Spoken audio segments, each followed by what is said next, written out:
เขาไม่ใช่แค่ฆาตกรธรรมดาแต่คือชายที่มีคนจำนวนมากหลงไหลในตัวเขาแม้ในวันที่เขานั่งอยู่ที่ศาลในฐานะผู้ต้องหาคดีฆาตกรรมต่อเนื่องสื่อหลายแห่งพูดถึงเขาว่าเป็นฆาตกรภาพลักษณ์ดีชายผู้ฉลาดและมีเสน่ห์แต่เบื้องหลังรอยยิ้มนั้นกลับซ่อนความดำมืดและความอำมหิตยินดีต้อนรับเข้าสู่ย้อนรอยข่าวดังวันนี้เราจะพาคุณย้อนกลับไปยังคดีจริงที่ทำให้คนทั้งอเมริกาต้องตกตะลึงนี่คือเรื่องราวของเท็ด บันดีฆาตกรต่อเนื่องผู้โด่งดังที่สุดคนหนึ่งในประวัติศาสตร์อเมริกาเท็ด บันดีเกิดวันที่ 24 พฤศจิกายน ปี 1946 ณ เมืองเบอร์ลิงตัน รัฐเวอร์มอนต์ชื่อตอนเกิดคือชื่อทีโอดอร์ โรเบิร์ต โคเวลและพ่อของบันดีทิ้งแม่ไปตั้งแต่เขายังไม่เกิดจึงทำให้แม่ของเขากลายเป็นแม่เลี้ยงเดี่ยวโดยในช่วงปีแรกๆเขาเติบโตมาในบ้านที่ฟิลาเดลเฟียร่วมกับตาและยายซึ่งบรรยากาศในบ้านเต็มไปด้วยความสับสนเนื่องจากเขาถูกทำให้เข้าใจผิดว่าตาและยายคือพ่อกับแม่ส่วนอีลีนอร์ โคเวลผู้เป็นแม่แท้ๆนั้นกลับถูกแนะนำให้เขารู้จักในฐานะพี่สาวเพื่อปกปิดความอับอายเรื่องลูกไม่มีพ่อตามค่านิยมของคนในยุคนั้นบันดี้เริ่มสงสัยในความสัมพันธ์ของคนในครอบครัวหลังจากเห็นปฏิกิริยาแปลกๆของคนรอบข้างจนกระทั่งเขาแอบเข้าไปค้นในห้องเก็บเอกสารและพบสูติบัตรที่ระบุความจริงทั้งหมดว่าพี่สาวที่เขาคลุกคลีอยู่ด้วยทุกวันคือแม่ของเขาเองการค้นพบนี้ทำให้บันดี้เริ่มแสดงพฤติกรรมแยกตัวออกจากสังคมอย่างชัดเจนเขาไม่ชอบเล่นกับเด็กคนอื่นในวัยเดียวกันและเริ่มเก็บตัวเงียบอยู่ในห้องเพื่ออ่านหนังสือคนเดียวพฤติกรรมนี้ยิ่งรุนแรงขึ้นเมื่อเขาย้ายตามแม่ไปอยู่ที่เมืองทาโคมารัฐวอชิงตันและต้องใช้ชีวิตอยู่กับจอห์นนี่ บันดีพ่อเลี้ยงที่เขาไม่เคยยอมรับเป็นพ่อถึงแม้เขาจะยอมเปลี่ยนนามสกุลของพ่อเลี้ยงก็ตามเมื่อเขาสู่ช่วงวัยรุ่นบันดี้เริ่มแสดงพฤติกรรมเสี่ยงที่คนในครอบครัวมองข้ามไปเขาเริ่มออกเดินตามท้องถนนในตอนกลางคืนเพียงลำพังเพื่อแอบซุ่มดูผู้คนตามหน้าต่างบ้านพักอาศัยโดยเฉพาะการแอบดูผู้หญิงที่กำลังทำกิจวัตรส่วนตัวหรือแต่งตัวพฤติกรรมถ้ำมองนี้กลายเป็นกิจกรรมหลักที่เขาทำในทุกคืนนอกจากนี้เขายังเริ่มขโมยของเล็กๆน้อยๆจากร้านค้าและสะสมนิตยสารที่มีภาพความรุนแรงและแอบเก็บซ่อนสื่อลามกไว้ในบ้านในขณะที่ชีวิตที่โรงเรียนช่วงมัธยมบันดี้เรียนเก่งและทำคะแนนสอบได้ดีมากเขาใช้ความฉลาดนี้ในการปกปิดตัวตนได้แนบเนียนจนไม่มีใครระแคะระคายแม้ว่าเขาจะมีอาการควบคุมอารมณ์ไม่ได้ในบางครั้งบันดี้เริ่มสนใจเรื่องจิตวิทยาอย่างมากและใช้เวลาส่วนใหญ่ในห้องสมุดเพื่อศึกษาพฤติกรรมมนุษย์และการจูงใจคนซึ่งเขาพบว่าความรู้เหล่านี้ช่วยให้เขาเข้าสังคมได้ง่ายขึ้นและสามารถหลอกล่อให้คนอื่นเชื่อในสิ่งที่เขาต้องการให้เชื่อได้โดยไม่ถูกสงสัยในเจตนาที่แท้จริงในช่วงที่เรียนมหาวิทยาลัยวอชิงตันบันดี้ได้พบและเริ่มคบหากับไดแอน เอ็ดเวิร์ดส์หญิงสาวสวยจากครอบครัวฐานะดีที่มีความมั่นใจสูงซึ่งเธอคือต้นแบบของเหยื่อที่เขาจะเลือกในเวลาต่อมาบันดี้พยายามทำตัวให้ดูดีและมีระดับเพื่อเอาใจเธอแต่ความจริงที่เขาเป็นเพียงนักศึกษาที่ไม่มีรายได้และไม่มีอนาคตที่มั่นคงทำให้ความสัมพันธ์ของพวกเขาเริ่มมีปัญหาไดแอนเริ่มมองเห็นว่าบันดี้ขาดความทะเยอทะยานและมีพฤติกรรมที่ไม่น่าไว้วางใจในบางครั้งเธอจึงตัดสินใจบอกเลิกเขาในช่วงปี 1968 ซึ่งเหตุการณ์นี้ทำให้บันดี้ได้รับความอับอายและเสียใจอย่างมากเขาจดจำทุกรายละเอียดของการถูกทิ้งไว้และเริ่มมีความหมกมุ่นกับการพิสูจน์ตัวเองเพื่อกลับมาเหนือกว่าเธอให้ได้บันดี้ตัดสินใจพักการเรียนและเดินทางทั่วประเทศเพื่อสืบค้นประวัติครอบครัวที่แท้จริงที่ฟิลาเดลเฟียอีกครั้งก่อนจะกลับมาเรียนใหม่อีกครั้งในสาขาจิตวิทยาที่มหาวิทยาลัยวอชิงตันด้วยความมุ่งมั่นที่เปลี่ยนไปเขาเริ่มทำงานเป็นอาสาสมัครในศูนย์ฮอตไลน์ช่วยเหลือผู้ที่คิดสั้นซึ่งที่นั่นเขาได้ฝึกทักษะการพูดโน้มน้าวจิตใจผู้คนและการใช้น้ำเสียงเพื่อควบคุมอารมณ์ของคู่สนทนาได้อย่างเชี่ยวชาญบันดี้เริ่มสร้างตัวตนใหม่ในแวดวงการเมืองระดับท้องถิ่นโดยการเข้าไปช่วยเหลืองานของพรรครีพับลิกันจนได้รับความไว้วางใจจากนักการเมืองที่มีชื่อเสียงเขามักจะแต่งตัวด้วยสูทราคาแพงขับรถ Volkswagen Beetle และมีบุคลิกเหมือนหนุ่มโปรไฟล์ดีอนาคตไกลเมื่อภาพลักษณ์ภายนอกสมบูรณ์แบบแล้วเขาจึงจงใจกลับไปหาไดแอนอีกครั้งในปี 1973 เขาใช้เสน่ห์ที่ฝึกฝนมาหลอกล่อให้ไดแอนเชื่อว่าเขาเปลี่ยนไปเป็นคนละคน และตกลงมั่นหมายกับเขาด้วยความดีใจบันดี้แสดงละครเป็นคู่รักที่แสนดีอยู่เป็นเวลาหลายเดือนจนกระทั่งมั่นใจว่าไดแอนรักเขาจนหมดใจแล้วในช่วงรุ่งสางของวันหนึ่งที่ทุกอย่างดูเหมือนจะกำลังจะไปได้ดีบันดี้กลับบอกเลิกเขาอย่างไม่มีปี่ไม่มีขลุ่ยและหายตัวไปจากการติดต่อทันทีโดยไม่ให้เหตุผลแม้แต่คำเดียวการแก้แค้นครั้งนี้เสร็จสิ้นลงพร้อมกับการที่บันดี้ได้ก้าวข้ามเส้นแบ่งจากการเป็นคนที่มีปมด้อยไปสู่การเป็นฆาตกรอย่างเต็มตัวเขาเริ่มออกล่าหญิงสาวที่มีลักษณะคล้ายไดแอนทั้งรูปร่างผอมเพรียวและทรงผมยาวแสกกลางในเขตซีแอตเทิลโดยใช้วิธีการปลอมตัวเป็นคนเจ็บที่ต้องการความช่วยเหลือเพื่อลวงเหยื่อรายแรกขึ้นรถของเขาในช่วงกลางคืนในช่วงต้นปี 1974 ที่เมืองซีแอตเทิลบันดี้เริ่มต้นการลงมือที่รุนแรงขึ้นด้วยการแอบเข้าไปในบ้านพักรวมของกลุ่มนักศึกษาหญิงช่วงกลางดึกเขาเดินเข้าไปยังห้องนอนของคาเรน สปาร์คส์ขณะที่เธอหลับลึกอยู่บนเตียงโดยไม่รู้ตัวว่ามีคนแปลกหน้ายืนอยู่ในความมืดบันดี้เดินไปที่ปลายเตียงแล้วดึงแท่งเหล็กที่เป็นส่วนประกอบของโครงเตียงเหล็กออกมาและเขาใช้แท่งเหล็กนั้นฟาดลงไปที่ศีรษะและร่างกายของคาเรนอย่างแรงหลายครั้งจนกะโหลกศีรษะของเธอแตกและอวัยวะภายในได้รับความเสียหายอย่างหนักแรงกระแทกทำให้เธอนอนจมกองเลือดและหมดสติไปทันทีในสภาพที่ไม่มีโอกาสได้ส่งเสียงร้องออกมาแม้แต่คำเดียวหลังจากนั้นเขาลงมือล่วงละเมิดทางเพศเธอก่อนจะทิ้งเธอไว้ในสภาพที่ปางตายแล้วหลบหนีออกจากบ้านหลังนั้นไปโดยไม่มีใครในละแวกนั้นสังเกตเห็นคาเรนรอดชีวิตมาได้อย่างปาฏิหาริย์แต่สมองของเธอได้รับความกระทบกระเทือนอย่างหนักจนสูญเสียความจำเกี่ยวกับเหตุการณ์ในคืนนั้นไปทั้งหมดทำให้ตำรวจไม่ได้รับเบาะแสเกี่ยวกับรูปพรรณสันฐานของคนร้ายเลยแม้แต่น้อยไม่กี่สัปดาห์ต่อมาบันดี้กลับมาลงมืออีกครั้งโดยเลือกเป้าหมายเป็นบ้านเช่าอีกหลังที่อยู่ไม่ไกลจากมหาวิทยาลัยวอชิงตันมากนักครั้งนี้เขาพุ่งเป้าไปที่ลินดาแอนฮีลีนักศึกษาหญิงที่เป็นผู้รายงานพยากรณ์อากาศทางวิทยุเขาบุกเข้าไปในห้องนอนของเธอขณะที่เพื่อนคนอื่นยังนอนหลับอยู่บันดี้ใช้วิธีเดิมคือทำให้ลินดาหมดสติด้วยการทุบตีอย่างรุนแรงแต่ในครั้งนี้เขาไม่ได้ทิ้งเหยื่อไว้ในห้องเหมือนรายแรกเขาจัดการจัดระเบียบที่นอนใหม่ให้ดูเรียบร้อยดึงผ้าห่มขึ้นมาคลุมเตียงให้ตึงเหมือนกับว่าเจ้าของห้องเพิ่งลุกออกไปทำธุระข้างนอกตามปกติเพื่อถ่วงเวลาไม่ให้ใครสงสัยหากเดินผ่านหน้าห้องมาเห็นจากนั้นเขาแบกร่างของลินดาที่ไร้สติและสวมเพียงชุดนอนบางๆออกไปทางประตูหลังบ้านเดินผ่านสนามหญ้าที่มืดสลัวไปขึ้นรถของเขาที่จอดซุ่มรออยู่ในเงามืดก่อนจะขับรถออกจากพื้นที่นั้นอย่างใจเย็นโดยที่ไม่มีพยานคนไหนเห็นเหตุการณ์ที่เกิดขึ้นเลยเมื่อถึงช่วงสายของวันเมื่อเพื่อนร่วมบ้านของลินดาเริ่มสังเกตเห็นความผิดปกติเพราะปกติแล้วเธอจะเป็นคนตื่นเช้าและมีวินัยในการทำงานสูงมาก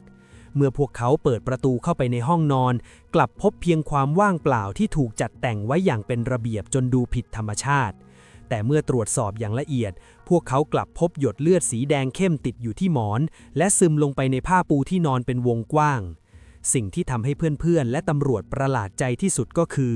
ชุดนอนของลินดาถูกถอดทิ้งไว้และแขวนอยู่ในตู้เสื้อผ้าอย่างมีเงื่อนงำราวกับมีคนจงใจนำมันไปซ่อนไว้เพื่อพรางตาตำรวจที่เข้ามาตรวจสอบที่เกิดเหตุพบว่าไม่มีร่องรอยการงัดแงะที่รุนแรงตามประตูหรือหน้าต่างใดๆซึ่งชี้ให้เห็นว่าคนร้ายอาจจะรู้วิธีการเข้าบ้านหรือสะเดาะกลอนได้อย่างเชี่ยวชาญการหายตัวไปอย่างไร้ร่องรอยของนักศึกษาหญิงที่มีชื่อเสียงเริ่มสร้างความตื่นตระหนกในพื้นที่แต่หลักฐานที่มีเพียงน้อยนิดในห้องนอนทำให้การสืบสวนเบื้องต้นติดขัดและไม่สามารถระบุตัวผู้ต้องสงสัยได้ในทันทีหลังจากเขาลักพาตัวลินดาออกมาจากบ้านแล้วบันดี้ก็ขับรถมุ่งหน้าออกจากตัวเมืองไปยังพื้นที่ป่ารกทึบบนภูเขาเทเลอร์ซึ่งเป็นทำเลที่เขาเลือกไว้ล่วงหน้าเพราะว่ามันเงียบและเป็นพื้นที่ห่างไกลจากบ้านเรือนผู้คนเขาพาร่างของเหยื่อเข้าไปในจุดที่ลึกที่สุดของป่าเพื่ออำพรางศพไว้ในที่ที่ยากต่อการค้นพบโดยบังเอิญเมื่อจัดการกับร่างและหลักฐานที่ติดตัวมาเสร็จสิ้นแล้วบันดี้ก็จะขับรถกลับเข้าสู่ตัวเมืองซีแอตเทิลด้วยท่าทางที่ดูปกติเหมือนไม่มีอะไรเกิดขึ้น เขาใช้ชีวิตตามกิจวัตรเดิมทั้งการไปเรียนหนังสือการไปทำงานในตำแหน่งผู้ช่วยผู้อำนวยการคณะกรรมการพรรครีพับลิกันของรัฐและการรักษาความสัมพันธ์กับคนรอบข้างอย่างแนบเนียนความสามารถในการแยกส่วนชีวิตฆาตกรออกจากชีวิตชายผู้มีอนาคตไกลทำให้เขารอดพ้นจากการตรวจสอบของเจ้าหน้าที่มาได้หลายเดือนในขณะที่ครอบครัวของลินดายังคงต้องจมอยู่กับความทุกข์เพราะการหายตัวไปของลูกสาวโดยที่ไม่มีใครรู้เลยว่าร่างของเธอถูกทิ้งไว้กลางป่าลึกเรียบร้อยแล้วในช่วงต้นปี 1974 ที่รัฐวอชิงตันเริ่มมีการแจ้งความคนหายอย่างผิดปกติโดยเหยื่อทุกคนเป็นนักศึกษาหญิงที่มีลักษณะภายนอกแทบจะเป็นพิมพ์เดียวกันคือเป็นคนผิวขาวรูปร่างสมส่วนและไว้ผมยาวที่มักจะเป็นทรงผมแสกกลางการหายตัวไปเกิดขึ้นต่อเนื่องทุกๆไม่กี่สัปดาห์ตั้งแต่ในหอพักที่ดูเหมือนจะปลอดภัยไปจนถึงเส้นทางเดินเท้าระหว่างอาคารเรียนเหยื่ออย่างลินดาแอนฮีลี่หายตัวไปจากห้องนอนในสภาพที่มีคราบเลือดติดอยู่บนที่นอนเพียงเล็กน้อยแต่ตัวเธอหายสาบสูญไปอย่างไร้ร่องรอยเหตุการณ์นี้ทำให้เกิดความตื่นตระหนกไปทั่วรั้วมหาวิทยาลัยวอชิงตันผู้หญิงจำนวนมากเริ่มไม่กล้าเดินไปไหนมาไหนคนเดียวหลังจากที่พระอาทิตย์ลับขอบฟ้าไปแล้วและมีการรวมกลุ่มกันเดินหรือขอให้เพื่อนผู้ชายเดินไปส่งถึงหน้าประตูบ้านข้อมูลจากเพื่อนร่วมหอพักระบุว่าไม่มีใครได้ยินเสียงร้องหรือเห็นบุคคลแปลกหน้าเดินเข้ามาในพื้นที่ในช่วงเวลาที่เหยื่อหายตัวไปเลยทำให้ตำรวจในพื้นที่ยังไม่สามารถจับทิศทางได้ว่านี่คือการลักพาตัวโดยฝีมือของคนเพียงคนเดียวบันดี้ใช้รูปลักษณ์ที่ดูเหมือนนักศึกษาที่มีการศึกษาและมีบุคลิกที่น่าเชื่อถือในการเข้าหาเหยื่อในที่สาธารณะโดยไม่ทำให้ใครสงสัยเขาเริ่มใช้เทคนิคการล่อลวงด้วยการแกล้งทำเป็นได้รับบาดเจ็บโดยมักจะใส่ผ้าคล้องคอเพื่อพยุงแขนที่เข้าเฝือกปลอมเอาไว้หรือใช้ไม้เท้าพยุงตัวเดินอย่างทุลักทุเลตามลานจอดรถในมหาวิทยาลัยและห้องสมุดเขาจะถือหนังสือหรืออุปกรณ์ต่างๆพรุงพรังแล้วแกล้งทำของตกต่อหน้าผู้หญิงที่อยู่คนเดียวเพื่อขอให้เธอช่วยเก็บของเหล่านั้นไปที่รถของเขาสิ่งที่เหยื่อไม่รู้คือบันดี้ได้ทำการถอดเบาะนั่งฝั่งข้างคนขับออกล่วงหน้าเพื่อให้มีพื้นที่ว่างเพียงพอสำหรับยัดร่างของเหยื่อที่หมดสติเข้าไปซ่อนไว้ใต้ระดับหน้าต่างรถเมื่อเหยื่อเดินตามไปช่วยวางของที่รถและก้มตัวลงบันดี้ใช้กระบองเหล็กที่ซ่อนไว้ฟาดเข้าที่ศีรษะอย่างแรงจนสลบจากนั้นเขาจะรีบยกตัวเหยื่อเข้าไปในพื้นที่ว่างในรถแล้วปิดประตูขับออกไปจากที่เกิดเหตุทันทีโดยที่คนรอบข้างที่มองเห็นจากระยะไกลจะเห็นเพียงชายหนุ่มที่ดูสุภาพกำลังปิดประตูรถของตัวเองตามปกติในกรณีของจอร์แกน ฮอว์กินส์เหตุการณ์เกิดขึ้นในช่วงดึกขณะที่เธอกำลังเดินเท้ากลับจากหอพักแฟนหนุ่มเพื่อกลับไปยังหอพักของตัวเองซึ่งอยู่ห่างออกไปไม่กี่ช่วงตึกระหว่างทางเป็นตรอกที่มีแสงไฟสว่างๆและมีผู้คนเดินพลุกพล่านตลอดเวลาแต่บันดี้ก็สามารถเข้าประชิดตัวและลักพาตัวเธอหายไปในเวลาเพียงไม่นานเพื่อนของเธอยังจำได้ว่าเห็นหลังของเธอเดินเลี้ยวหัวมุมตึกไปอย่างปกติแต่เธอก็ไม่ถึงหอพักบันดี้ใช้วิธีเดิมในการหลอกล่อเธอเข้าไปที่รถก่อนจะจัดการให้เธอหมดสติแล้วขับรถพาเธอออกไปยังพื้นที่ป่าบนภูเขาบันดี้จะจัดการกับร่างของเธออย่างเป็นระบบเพื่อไม่ให้ตำรวจหาหลักฐานเชื่อมโยงได้โดยมีการทิ้งศพไว้ในจุดที่ลึกและเข้าถึงได้ยากบนภูเขาเทเลอร์การสืบสวนของตำรวจในวันต่อมาพบเพียงต่างหูข้างเดียวตกอยู่บนพื้นทางเดินไม่มีการทิ้งรอยนิ้วมือหรือร่องรอยการต่อสู้ที่รุนแรงเหลือไว้เลยความเร็วและความแนบเนียนในการลงมือทำให้ตำรวจไม่มีเบาะแสใดๆที่จะระบุได้ว่าเธอหายไปได้อย่างไรท่ามกลางฝูงชนเมื่อการเฝ้าระวังในมหาวิทยาลัยเข้มงวดขึ้น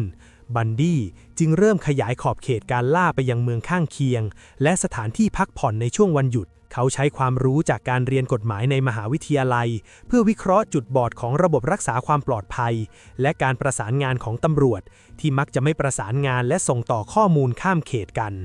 ในช่วงกลางปี 1974 ที่สวนสาธารณะเลคแซมมามิชรัฐวอชิงตันท่ามกลางผู้คนจำนวนมหาศาลที่เดินทางมาพักผ่อนในวันหยุดหน้าร้อนริมทะเลสาบ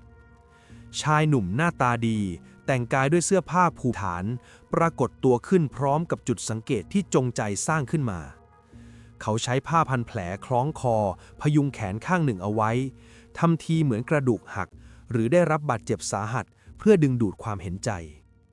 เขาเดินเข้าไปหาผู้หญิงหลายคนที่กำลังนั่งอาบแดดหรือพักผ่อนอยู่บนชายหาดทีละคนเพื่อขอความช่วยเหลือแบบเฉพาะเจาะจง โดยเขาอ้างว่าต้องการคนช่วยขนเรือใบขนาดเล็กที่จอดอยู่บนรถพ่วงของเขาเนื่องจากแขนที่บาดเจ็บทำให้เขาทำงานคนเดียวไม่ได้สิ่งที่น่าเหลือเชื่อคือในครั้งนี้เขาไม่ได้พยายามปกปิดตัวตนหรือใช้ชื่อปลอมแต่เขากลับแนะนำตัวกับผู้หญิงทุกคนที่เข้าไปทักทายอย่างเป็นธรรมชาติว่าเขาชื่อเท็ดซึ่งเป็นการใช้ชื่อจริงครั้งแรกในขณะที่ลงมือก่อเหตุกลางวันแสกๆต่อหน้าสายตาพยานนับร้อยที่กระจายอยู่ทั่วบริเวณชายหาดเจนิสออตหญิงสาววัย 23 ปีเป็นคนที่ยอมตกลงเดินตามชายคนนี้ออกจากกลุ่มเพื่อนเพื่อไปช่วยงานที่เขาอ้างไว้พยานหลายคนเห็นเธอกับบันดี้เดินเคียงคู่กันไปตามเส้นทางเดินที่มุ่งหน้าสู่ลานจอดรถอย่างช้าๆโดยไม่มีท่าทีของการบังคับหรือความหวาดระแวงใดๆเกิดขึ้นเมื่อถึงจุดที่รถจอดอยู่บันดี้ไม่ได้พาเธอไปตามที่บอกไว้แต่กลับล่อลวงให้เธอเดินเข้าไปในเขตป่ารกที่เงียบสงบซึ่งจะแยกตัวออกจากสายตาผู้คนหลังจากนั้นเจนิสก็หายตัวไปอย่างไร้ร่องรอยโดยที่ไม่มีใครในสวนสาธารณะได้ยินเสียงกรีดร้องหรือเสียงต่อสู้แม้แต่น้อยข้อมูลสำคัญจากพยานที่เห็นเหตุการณ์ระบุชัดเจนว่าชายชื่อเท็ดคนนี้ใช้รถยนต์รุ่นและสีที่ตรงกับรถของเขาเองและคำให้การของหญิงสาวอีกหลายคนที่ปฏิเสธเขาไปก่อนหน้านี้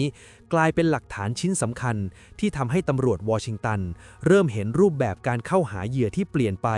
จากการซุ่มเข้าหาในเงามืดมาเป็นการใช้เสน่ห์ล่อลวงในที่แจ้งหลังจากที่เขาลักพาตัวเจนิสไปบันดี้ก็เกิดความย่ามใจโดยการที่เขาขับรถคันเดิมย้อนกลับมาที่สวนสาธารณะเลคแซมมามิชอีกครั้งในขณะที่ฝูงชนยังคงหนาแน่นอยู่เหมือนเดิมเขาไม่ได้เปลี่ยนเสื้อผ้าหรือหาทางปกปิดใบหน้าแต่กลับเดินวนเวียนหาเหยื่อรายใหม่ต่อไปจนกระทั่งพบกับเดนนิส นาสลันนักศึกษาพยาบาลสาววัย 19 ปีที่กำลังเดินไปเข้าห้องน้ำเพียงลำพังโดยเขาจะใช้กลอุบายเดิมในการหลอกลวงให้เธอเดินตามไปยังรถที่จอดรออยู่การหายตัวไปของเดนนิสเกิดขึ้นรวดเร็วมากจนเพื่อนของเธอที่รออยู่ห่างออกไปไม่นานก็ไม่ทันได้สังเกตเห็นสิ่งผิดปกติรถ Volkswagen ถูกขับออกจากลานจอดรถพร้อมกับเหยื่อรายที่ 2ในวันเดียวกัน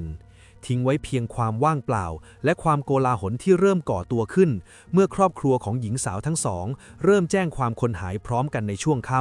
ำการลงมือซ้ำ2 ครั้งในที่เดิมในวันเดียวถือเป็นการยกระดับความมั่นใจและความเสี่ยงที่เพิ่มขึ้นอย่างมหาศาลโดยเขาทิ้งร่องรอยไว้ให้พยานเกือบ30 คนที่จดจำรูปร่างหน้าตาและรถของเขาได้อย่างแม่นยำข้อมูลจากพยานจำนวนมากทำให้ตำรวจวอชิงตันสามารถวาดภาพสเก็ตช์ใบหน้าของคนร้ายออกมาได้ชัดเจนที่สุดเท่าที่เคยมีมาเป็นภาพชายหนุ่มผมลอนหน้าตาดีที่มีเสน่ห์ดึงดูดใจที่ถูกนำไปเผยแพร่ผ่านหนังสือพิมพ์และข่าวทีวีทั่วรัฐทันทีพร้อมระบุชื่อผู้ต้องสงสัยว่าชื่อเท็ดข่าวนี้ทำให้เอลิซาเบธ เคนดอลแฟนสาวที่อาศัยอยู่กับเขาในซีแอตเทิลเกิดความหวาดระแวงอย่างหนักเธอพบหลักฐานหลายอย่างที่สอดคล้องกับพฤติกรรมของแฟนหนุ่มทั้งถุงปูนพลาสเตอร์ที่เขาสั่งซื้อมาทำเฟือกปลอมใส่ที่แขนทั้งมีดทำครัวที่เขาซ่อนไว้ใต้ที่นั่งคนขับในรถและการที่เขาหายตัวไปจากบ้านอย่างไร้คำอธิบายในทุกวันที่เกิดเหตุลักพาตัวเอลิซาเบธตัดสินใจโทรแจ้งเบาะแสตำรวจถึง3 ครั้งเพื่อยืนยันว่าคนในภาพสเก็ตช์คือบันดี้ที่เธอรู้จักแต่เนื่องจากตำรวจได้รับเบาะแสจากประชาชนมากถึง 2,500 สายต่อวันและรายชื่อผู้ที่ชื่อเท็ดในระบบมีจำนวนมหาศาลข้อมูลของเธอจึงถูกเก็บไว้ในกองเอกสารโดยไม่ได้รับการตรวจสอบอย่างจริงจังทำให้บันดี้ยังคงมีอิสระในการเดินทางข้ามรัฐเพื่อเตรียมหาแหล่งล่าเหยื่อแห่งใหม่ต่อไปบันดี้เริ่มต้นเส้นทางใหม่ในช่วงเดือนกันยายนปี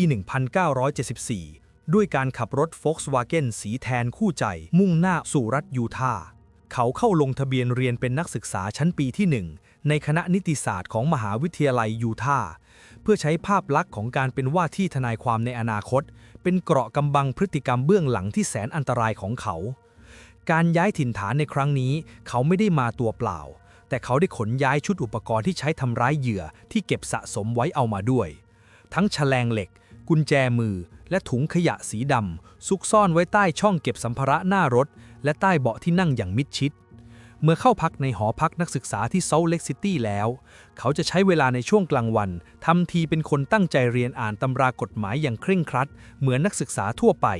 แต่พอตกค่ำเขาจะเริ่มขับรถตระเวนสำรวจเส้นทางตามหุบเขาและพื้นที่รกร้างนอกตัวเมืองอยู่บ่อยๆเขาจะจดจำลักษณะและเส้นทางของถนนสายเล็กที่ไม่มีแสงไฟและจุดที่มีพื้นดินโล่งๆพอที่จะขุดหลุมได้ง่ายรวมถึงการสังเกตกิจวัตรประจำวันของหญิงสาวที่เดินในย่านมหาวิทยาลัยและห้างสรรพสินค้าท้องถิ่นเพื่อเลือกทำเลที่เหมาะสมที่สุดในการก่อเหตุในถิ่นใหม่แห่งนี้การปรับเปลี่ยนพฤติกรรมและอุปกรณ์ในยูทาห์มีความซับซ้อนและเป็นระบบมากขึ้นอย่างเห็นได้ชัดบันดี้ถอดเบาะผู้โดยสารด้านหน้าอย่างถาวรแล้วเพื่อให้พื้นรถฝั่งขวาว่างเปล่าและโล่งพอที่จะวางร่างเหยื่อที่หมดสติลงไปได้โดยไม่ถูกสังเกตเห็นจากคนเดินถนนหรือรถที่ขับสวนไปมาในตอนกลางคืนเขาติดตั้งอุปกรณ์พันธนาการเพิ่มเติมในจุดที่เอื้อมถึงได้ง่ายจากที่นั่งคนขับและเตรียมหน้ากากรวมถึงเสื้อผ้าสำรองไว้ในรถเสมอเพื่อสลับสับเปลี่ยนหลังจากก่อเหตุเพื่อไม่ให้มีรอยเลือดติดตัวตอนกลับหอพัก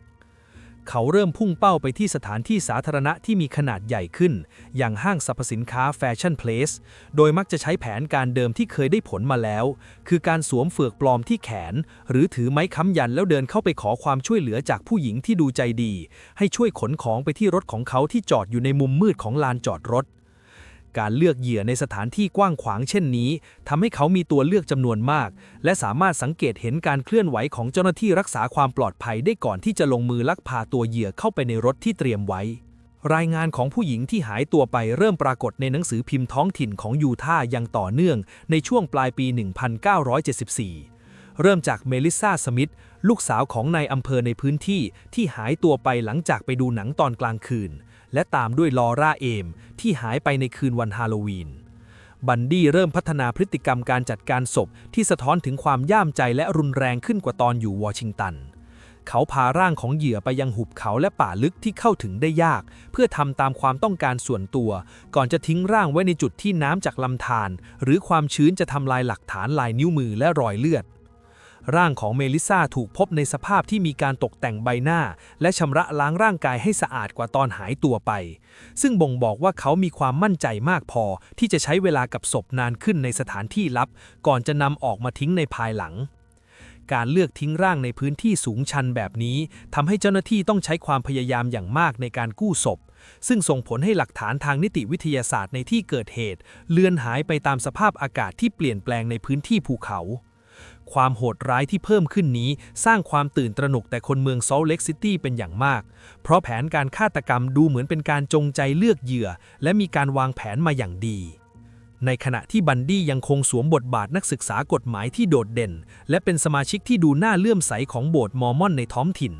ข้อมูลการสืบสวนจากรัฐวอชิงตันเริ่มมีการแลกส่งข้อมูลกับตำรวจรัฐยูทาห์เป็นครั้งแรกเมื่อนักสืบจากซีแอตเทิลสังเกตเห็นลักษณะของเหยื่อที่หายตัวไปและพยานหลักฐานเรื่องรถโฟล์คสวาเกนสีแทนจึงมีการส่งบัญชีรายชื่อผู้ต้องสงสัยที่เคยมีคนแจ้งเบาะแสไว้ยังสถานีตำรวจที่โซลเล็กซิตี้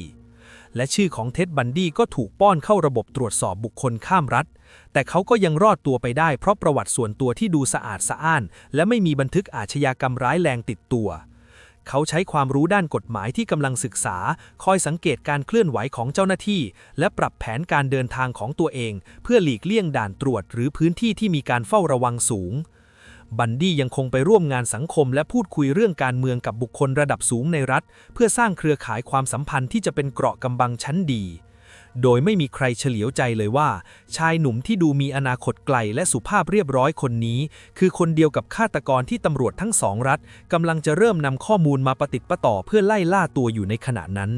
บันดี้เลือกห้างสรรพสินค้าแฟชั่นเพลสในเมืองเมอร์เรย์รัฐยูทาห์เป็นสนามล่าเหยื่อในช่วงหัวค่ำที่ผู้คนยังคงพลุกพล่าน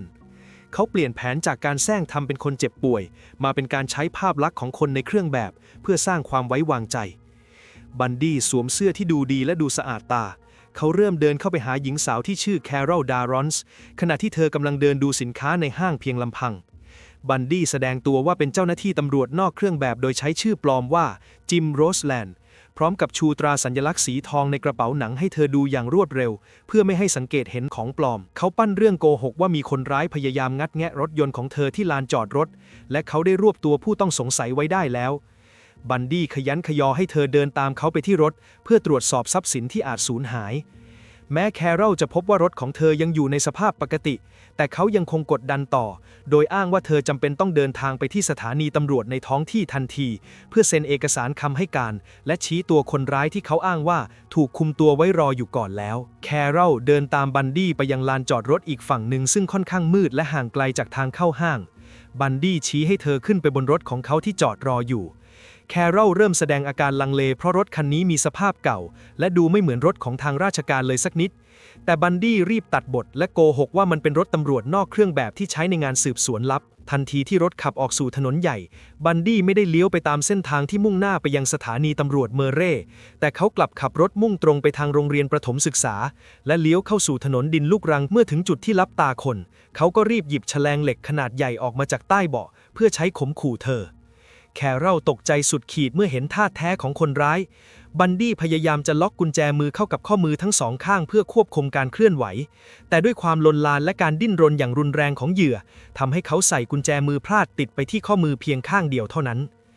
การต่อสู้เพื่อเอาชีวิตรอดเริ่มต้นขึ้นในพื้นที่แคบๆภายในรถแต่แคโรลรวบรวมพละกำลังทั้งหมดทุบตีและใช้เล็บจิกเข้าที่ใบหน้าของบันดี้จนเกิดแผลถลอก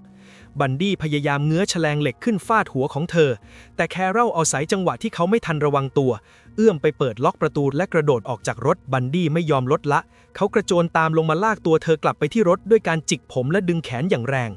แคโรลส่งเสียงกรีดร้องขอความช่วยเหลือและใช้เท้าถีบเข้าที่หน้าอกของเขาจนหลุดมาได้ในจังหวะนั้นก็มีแสงไฟจากรถยนต์ของพลเมืองดีขับมาพอดีเธอรีบวิ่งเข้าไปขวางหน้ารถคันนั้นและร้องขอให้พวกเขาช่วยชีวิตด้วยความตื่นตระหนกบันดี้ที่เห็นว่ามีคนอื่นกำลังจะเข้ามาขวางทางและทำให้แผนการของเขาล้มเหลวจึงตัดสินใจวิ่งกลับขึ้นรถของตัวเองและรีบขับรถหนีไปในความมืดของค่ำคืนนั้นเมื่อพลเมืองดีนำตัวแคโรลส่งสถานีตำรวจและหลักฐานที่หลงเหลืออยู่กลายเป็นจุดเปลี่ยนของคดีกุญแจมือโลหะยี่ห้อเพียเลสที่ติดอยู่กับข้อมือของเธอถูกตำรวจเก็บไว้เป็นหลักฐานเพื่อสืบค้นหาแหล่งที่มาซึ่งพบว่ามีจำหน่ายทั่วไปตามร้านอุปกรณ์รักษาความปลอดภัยแคโรลสามารถจำรายละเอียดใบหน้าของบันดี้ได้อย่างแม่นยำรวมถึงรอยขีดข่วนที่เธอทิ้งไว้บนตัวเขาข้อมูลเหล่านี้ถูกนำไปสเก็ตช์ภาพคนร้ายและประกาศจับไปทั่วพื้นที่ซึ่งถือว่าเป็นครั้งแรกที่ตำรวจมีพยานที่เห็นหน้าฆาตกรได้ชัดเจนที่สุดบันดี้ขับรถออกจากที่เกิดเหตุด้วยความโกรธหลังจากที่แคโรลดารอนช์กระโดดหนีออกจากรถไปได้ความล้มเหลวครั้งนี้ทำให้เขาเสียการควบคุมอารมณ์และตัดสินใจว่าต้องหาเหยื่อรายใหม่มาทดแทนในทันทีเขาขับรถวนไปตามท้องถนนจนกระทั่งมาหยุดอยู่ที่หน้าโรงเรียนมัธยมวิลมอนต์ซึ่งในขณะนั้นกำลังมีการจัดแสดงละครเวทีภายในหอประชุมของโรงเรียนเขาจอดรถซุ่มรออยู่จนกระทั่งเห็นเดบราเคนหรือเดบี้เดินออกมาจากหอประชุมเพียงลำพังในช่วงที่การแสดงยังไม่จบเพื่อไปรอรับพ่อแม่บันดี้ไม่ได้ใช้วิธีปลอมตัวเป็นตำรวจหรือแกล้งบาดเจ็บเพื่อล่อลวงเหมือนทุกครั้งที่ผ่านมา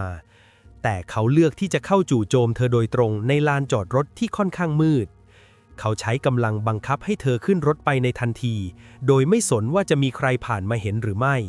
ซึ่งเป็นพฤติกรรมที่บุ่มบ่ามกว่าการลงมือครั้งไหนๆก่อนหน้านี้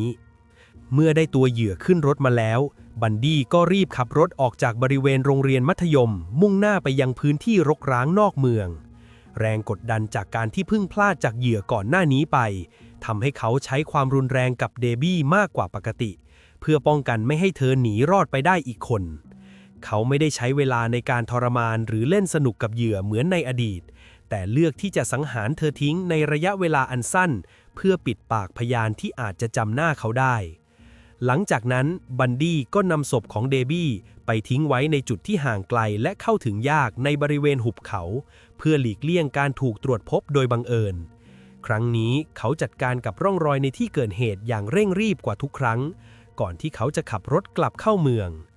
การหายตัวไปของเดบี้ในคืนนั้นสร้างความแตกตื่นให้กับคนในโรงเรียนเป็นอย่างมากเพราะมีเพียงกุญแจรถของเธอที่ตกอยู่บนพื้นลานจอดรถเป็นหลักฐานเช่นเดียวที่หลงเหลืออยู่ส่วนศพของเธอนั้นถูกทิ้งไว้ที่ภูเขาที่ห่างไกล จนกระทั่งเวลาผ่านไปนานหลายสิบปี ถึงมีการขุดพบเศษกระดูกเพียงชิ้นเดียวที่ยืนยันการตายของเธอได้ หลังจากคืนที่วุ่นวายสิ้นสุดลง บันดี้เริ่มรู้สึกถึงความไม่มั่นคงในแผนการของตัวเองเป็นครั้งแรก ความกังวลเรื่องแคโรล ดารอนช์พยานที่รอดชีวิตและเห็นใบหน้าของเขาอย่างชัดเจนเริ่มทำลายความมั่นใจของเขา เขาตัดสินใจนำรถโฟล์คสวาเก้นคันเก่งเข้าอู่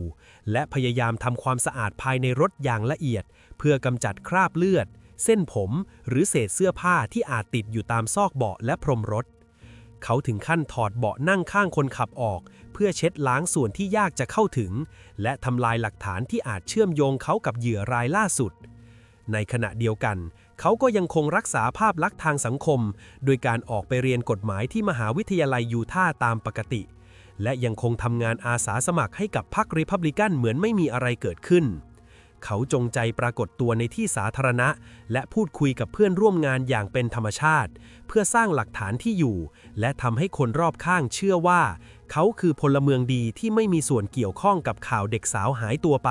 ที่กำลังเป็นข่าวดังในหน้าหนังสือพิมพ์อย่างไรก็ตามเบาะแสสำคัญเริ่มถูกส่งต่อให้ถึงมือตำรวจจากพลเมืองดีที่สังเกตเห็นความผิดปกติในคืนเกิดเหตุ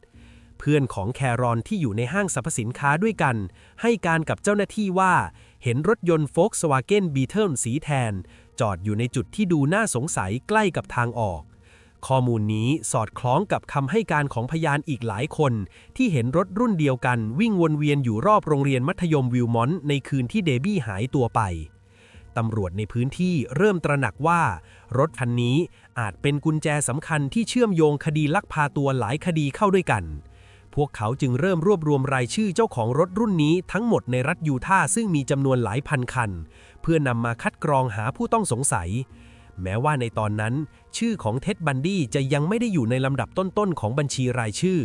แต่การเริ่มให้ความสนใจไปที่ยานพาหนะและการเชื่อมโยงลักษณะทางกายภาพจากพยานที่รอดชีวิตได้กลายเป็นจุดเริ่มต้นของการล้อมกรอบพื้นที่กบดานของเขาในช่วงต้นปี 1975 บันดี้เริ่มขยายอาณาเขตการล่าเข้าสู่รัฐโคโลราโดเขาเลือกสโนว์แมสซึ่งเป็นแหล่งรวมที่เล่นสกีที่หรูหราเป็นพื้นที่ปฏิบัติการเพื่อใช้รูปลักษณ์ภายนอกที่ดูดีให้เป็นประโยชน์เขาลงทุนซื้อชุดสกีและอุปกรณ์ที่มีราคาสูงเพื่อให้กลมกลืนกับเหล่านักท่องเที่ยวและมหาเศรษฐีที่มาพักผ่อนในรีสอร์ทไวน์วูดอินบันดี้เดินปะปนอยู่ภายในอาคารขนาดใหญ่เขาทำทีเป็นนั่งพักผ่อนอยู่ในโถงทางเดินหลักและบริเวณเลาจ์เพื่อเฝ้าสังเกตพฤติกรรมของแขกที่เดินผ่านไปมาจนกระทั่งเขาพบเป้าหมายคือแครีน แคมเบลพยาบาลสาวจากรัฐมิชิแกนที่เดินทางมาพร้อมกับสามีและลูกๆของเขาบันดี้เฝ้าดูและรอจังหวะที่ครอบครัวของเธอกำลังนั่งรวมตัวกันอยู่ในบริเวณเลาจ์เขาเห็นแครีนลุกขึ้นและเดินแยกตัวออกมาเพียงลำพังในช่วงหัวค่ำเพื่อขึ้นไปหยิบของบางอย่างบนห้องพักชั้นบนเขาไม่รอช้าที่จะเดินตามเธอไปโดยทิ้งระยะห่างอย่างแนบเนียนเพื่อไม่ให้ดูเหมือนคนแปลกหน้าที่กำลังสะกดรอยตามแต่ในความเป็นจริงเขาเตรียมเครื่องมือสำหรับจัดการเหยื่อซ่อนไว้ในกระเป๋าเสื้อของเขาเรียบร้อยแล้วในช่วงเวลาสั้นๆที่แครีนเดินออกจากลิฟต์มุ่งหน้าไปยังประตูห้องพักของเธอบันดี้รีบจู่โจมเข้าหาเธอจากทางด้านหลังในมุมอับของโถงทางเดินที่ไม่มีพนักงานหรือแขกคนอื่นเดินผ่านเขาลงมืออย่างรวดเร็วและแม่นยำด้วยการใช้ของแข็งกระแทกที่ศีรษะของเธอจนล้มคว่ำลงไปกับพรมเขาจัดการอุ้มร่างที่หมดสติของเธอขึ้นพาดบ่าแล้วพาหนีออกทางประตูหนีไฟที่อยู่ใกล้ที่สุดซึ่งเส้นทางนี้จะเชื่อมต่อไปยังลานจอดรถที่เขาจอดเตรียมพร้อมไว้อยู่แล้วสิ่งที่น่าตกใจที่สุดคือไม่มีแขกคนใดที่พักอยู่ในห้องข้างเคียงได้ยินเสียงกรีดร้องหรือเสียงการปะทะใดๆแม้แต่เพื่อนของแครีนซึ่งเดินสวนออกมาหลังจากนั้นเพียงไม่กี่นาทีก็ไม่พบสิ่งผิดปกติใดๆบันดี้สามารถลักพาตัวเหยื่อออกไปจากโรงแรมที่มีคนพลุกพล่านได้อย่างสมบูรณ์แบบเมื่อเวลาผ่านไปหลายเดือนจนเข้าสู่ช่วงฤดูใบไม้ผลินักเดินทางป่าได้ไปพบร่างที่เหลือเพียงโครงกระดูกของแครีนถูกทิ้งอยู่ริมถนนที่คดเคี้ยวในเขตแคสเซิลครีกห่างจากตัวรีสอร์ทไปไกลพอสมควรจากการตรวจสอบสภาพศพและกะโหลกศีรษะ พบร่องรอยการแตกร้าวจากการถูกตีด้วยของแข็งหลายครั้งซึ่งเป็นรูปแบบเดียวกับที่เกิดขึ้นกับเหยื่อในรัฐวอชิงตันและรัฐยูทาห์ก่อนหน้านี้บันดี้เริ่มใช้ยุทธวิธีข้ามพรมแดนรัฐในการก่อเหตุและทิ้งศพถี่ขึ้นเพื่อสร้างความสับสนในกระบวนการสืบสวนเขาขับรถเดินทางไกลหลายร้อยกิโลเมตรข้ามรัฐโคโลราโดและรัฐยูทาห์เพื่อเลือกสถานที่ที่เหมาะสมที่สุดในการอำพรางหลักฐานการทำเช่นนี้ทำให้ระบบฐานข้อมูลของตำรวจในยุคนั้นที่ยังไม่มีการเชื่อมต่อระหว่างรัฐไม่สามารถประติดประต่อเรื่องราวเข้าด้วยกันได้บันดี้จึงใช้ประโยชน์จากช่องโหว่ของการสื่อสารระหว่างตำรวจท้องถิ่นที่มักจะสืบสวนคดีคนหายเฉพาะในเขตของตนเองเท่านั้นทำให้เขายังคงลอยนวลและเดินหน้าหาเหยื่อรายต่อไปในพื้นที่ที่กว้างขวางขึ้นเรื่อยๆโดยที่ยังไม่มีใครสามารถระบุตัวตนที่แท้จริงของเขาได้พฤติกรรมของบันดี้เริ่มเข้าสู่ช่วงที่เสี่ยงตายและบ้าคลั่งมากขึ้นเขาไม่ได้พยายามซ่อนตัวอย่างมิดชิดเหมือนที่เคยทำในช่วงแรกของการฆ่าแต่เริ่มเลือกเหยื่อที่มีลักษณะโดดเด่นสะดุดตาและลงมือในสถานที่ที่มีคนอยู่หนาแน่นอย่างไม่เกรงกลัวการถูกเห็นเขาเริ่มแสดงพฤติกรรมรุนแรงที่ทำตามความต้องการของตนเองมากขึ้นจนทิ้งหลักฐานสำคัญไว้บนร่างกายของเหยื่อรายหลังๆโดยเฉพาะรอยกัดที่ปรากฏชัดเจนบนผิวหนังซึ่งกลายเป็นหลักฐานนิติวิทยาศาสตร์ที่ไม่มีทางเลือนหายไปได้ง่ายๆเนื่องจากเขามั่นใจในความสามารถของตนเองจนเกินไปเขาเชื่อว่าไม่มีตำรวจคนไหนฉลาดพอที่จะตามรอยเขาได้จากเศษเสี้ยวของร่างกายเหล่านี้บันดี้ยังคงใช้รถโฟล์กสวาเกนคันเดิมที่มีการดัดแปลงเบาะนั่งเพื่อใช้ในการขนย้ายและกักขังเหยื่อเขายิ่งพยองมากขึ้นเมื่อการก่อเหตุแต่ละครั้งยังไม่มีวี่แววว่าจะถูกจับได้ทำให้เขากล้าที่จะเผชิญหน้ากับความเสี่ยงที่สูงขึ้นในทุกวันในช่วงกลางดึกของคืนหนึ่งบันดี้ขับรถวนอยู่ในย่านที่พักอาศัยแถบเมืองเกรนเจอร์รัฐยูทาห์พฤติกรรมของเขาดูผิดสังเกตและน่าสงสัยเมื่อเขาขับรถช้าๆผ่านตามบ้านเรือนและจอดรถซุ่มดูในบ้านอยู่เป็นระยะทำให้บ๊อบเฮวาร์ดเจ้าหน้าที่ตำรวจทางหลวงที่กำลังลาดตระเวนอยู่ในพื้นที่นั้นสังเกตเห็นความผิดปกติจึงเริ่มติดตามรถของเขาไปห่างๆเมื่อบันดี้รู้ตัวว่ามีรถตำรวจตามมาเขาตัดสินใจดับไฟหน้ารถทั้งหมดพร้อมกับขับรถฝ่าไฟสัญญาณจราจรไปอย่างรวดเร็วการพยายามหลบหนีด้วยวิธีที่เสี่ยงอันตรายเช่นนี้กลับยิ่งทำให้เขาตกเป็นเป้าสายตามากขึ้นเฮวาร์ดขับรถไล่ตามอย่างกระชั้นชิดจนกระทั่งสามารถเรียกให้บันดี้หยุดรถได้สำเร็จที่บริเวณริมถนนสายหนึ่งบันดี้ก้าวลงจากรถพร้อมยื่นใบขับขี่ให้เจ้าหน้าที่ด้วยท่าทางที่ดูเหมือนคนปกติทั่วไปแต่แฝงไว้ด้วยความระมัดระวังในคำพูดและการวางตัวที่พยายามทำตัวให้ดูไม่น่าสงสัยเมื่อเฮวาร์ดเริ่มใช้ไฟฉายส่องตรวจค้นภายในรถเขาพบกระเป๋ายิมใบหนึ่งวางอยู่ที่พื้นรถเบาะหลังเมื่อเปิดออกมาดูก็พบกับอุปกรณ์หลายอย่างที่ดูไม่เข้ากับบุคลิกของนักศึกษากฎหมายที่บันดี้อ้างสิ่งแรกที่สะดุดตาเจ้าหน้าที่คือหน้ากากที่ประดิษฐ์ขึ้นเองซึ่งมีการเจาะรูไว้สำหรับดวงตานอกจากนี้ยังมีกุญแจมือ1คู่แฉลงเหล็กเชือกไนล่อนม้วนใหญ่ถุงขยะสีดำและเหล็กเจาะน้ำแข็งที่แหลมคมวางรวมกันอยู่ในกระเป๋าบันดี้พยายามรักษาความเยือกเย็นขณะที่ถูกซักถามถึงที่มาของสิ่งของเหล่านี้เขาอ้างกับเจ้าหน้าที่ด้วยน้ำเสียงเรียบเฉยว่าอุปกรณ์พวกนี้เป็นเพียงเครื่องมือที่เขาใช้ในการซ่อมแซมสิ่งของต่างๆภายในบ้านและบางอย่างเขาก็เก็บได้จากถังขยะหรือซื้อมาจากร้านขายของเก่าเพื่อสะสมไว้ใช้ยามจำเป็นแต่เหตุผลดังกล่าวดูไม่สมเหตุสมผลเมื่อพิจารณาจากการที่เขามีทั้งหน้ากากและกุญแจมือซ่อนไว้ในจุดที่หยิบใช้ได้ง่ายทันทีจากที่นั่งคนขับเจ้าหน้าที่จึงตัดสินใจยึดของกลางทั้งหมดไว้เพื่อตรวจสอบความเชื่อมโยงกับเหตุอาชญากรรมที่เกิดขึ้นในพื้นที่ก่อนหน้านี้บันดี้ถูกควบคุมตัวไปยังสถานีตำรวจในข้อหาครอบครองอุปกรณ์ที่อาจใช้ในการโจรกรรมแม้ในเบื้องต้นเขาจะได้รับการประกันตัวออกไปและกลับไปใช้ชีวิตตามปกติได้ชั่วคราว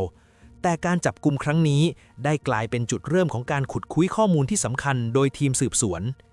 พนักงานสอบสวนเริ่มนำรายการสิ่งของที่ยึดได้จากรถของบันดี้ไปเปรียบเทียบกับคำให้การของเหยื่อที่เคยรอดชีวิตจากการถูกลักพาตัวในคดีเก่าๆข้อมูลที่น่าสนใจที่สุดคือลักษณะของกุญแจมือและหน้ากากตรงกับคำบอกเล่าในเหตุการณ์ที่เกิดขึ้นกับแคโรล ดารอง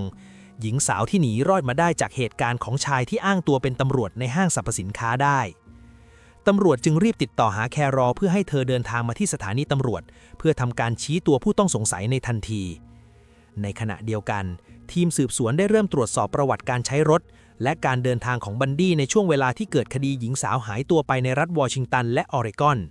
ซึ่งพบว่ามีความสอดคล้องกับช่วงเวลาที่เขาปรากฏตัวอยู่ในรัฐเหล่านั้นอย่างชัดเจน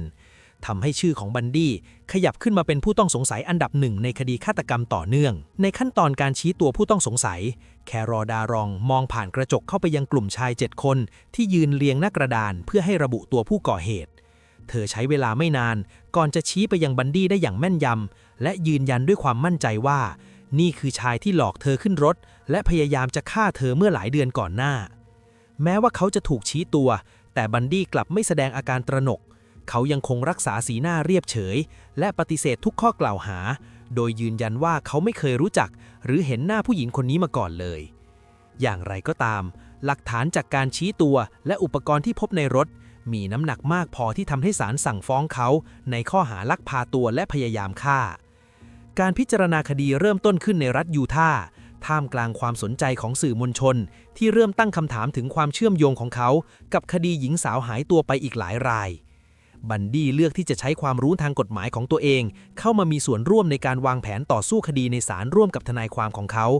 โดยพยายามหาช่องว่างในการหักล้างพยานหลักฐานเพื่อไม่ให้เขาต้องถูกส่งตัวไปรับโทษในรัฐอื่นๆที่อาจมีโทษรุนแรงกว่านี้ในปี 1977 บันดี้แสดงความมั่นใจในทักษะการเจรจาของตนเองโดยการยื่นเรื่องต่อผู้พิพากษาเพื่อขอยกเลิกทนายความของรัฐที่ถูกมองว่าไร้ประสิทธิภาพในมุมมองของเขาโดยเขาอ้างว่ากฎหมายอนุญาตให้ผู้ต้องหาปกป้องสิทธิ์ของตัวเองได้และเขาก็มีพื้นฐานจากการเรียนนิติศาสตร์ที่มหาวิทยาลัยวอชิงตันเป็นทุนเดิมอยู่แล้วศาลจึงอนุญาตให้เขามีสถานะเป็นทนายความร่วมเพื่อให้เขาสามารถเข้าถึงพยานหลักฐานและข้อมูลเชิงลึกในสำนวนคดีฆาตกรรมแครีน แคมเบลได้อย่างอิสระสิ่งที่ตามมาคือสิทธิพิเศษที่นักโทษคนอื่นไม่ได้รับนั่นคือการได้รับอนุญาตให้เข้าใช้ห้องสมุดกฎหมายของศาลเมืองแอสเพนในรัฐโคโลราโดเพื่อเตรียมร่างคำแถลงการณ์และการซักค้านพยาน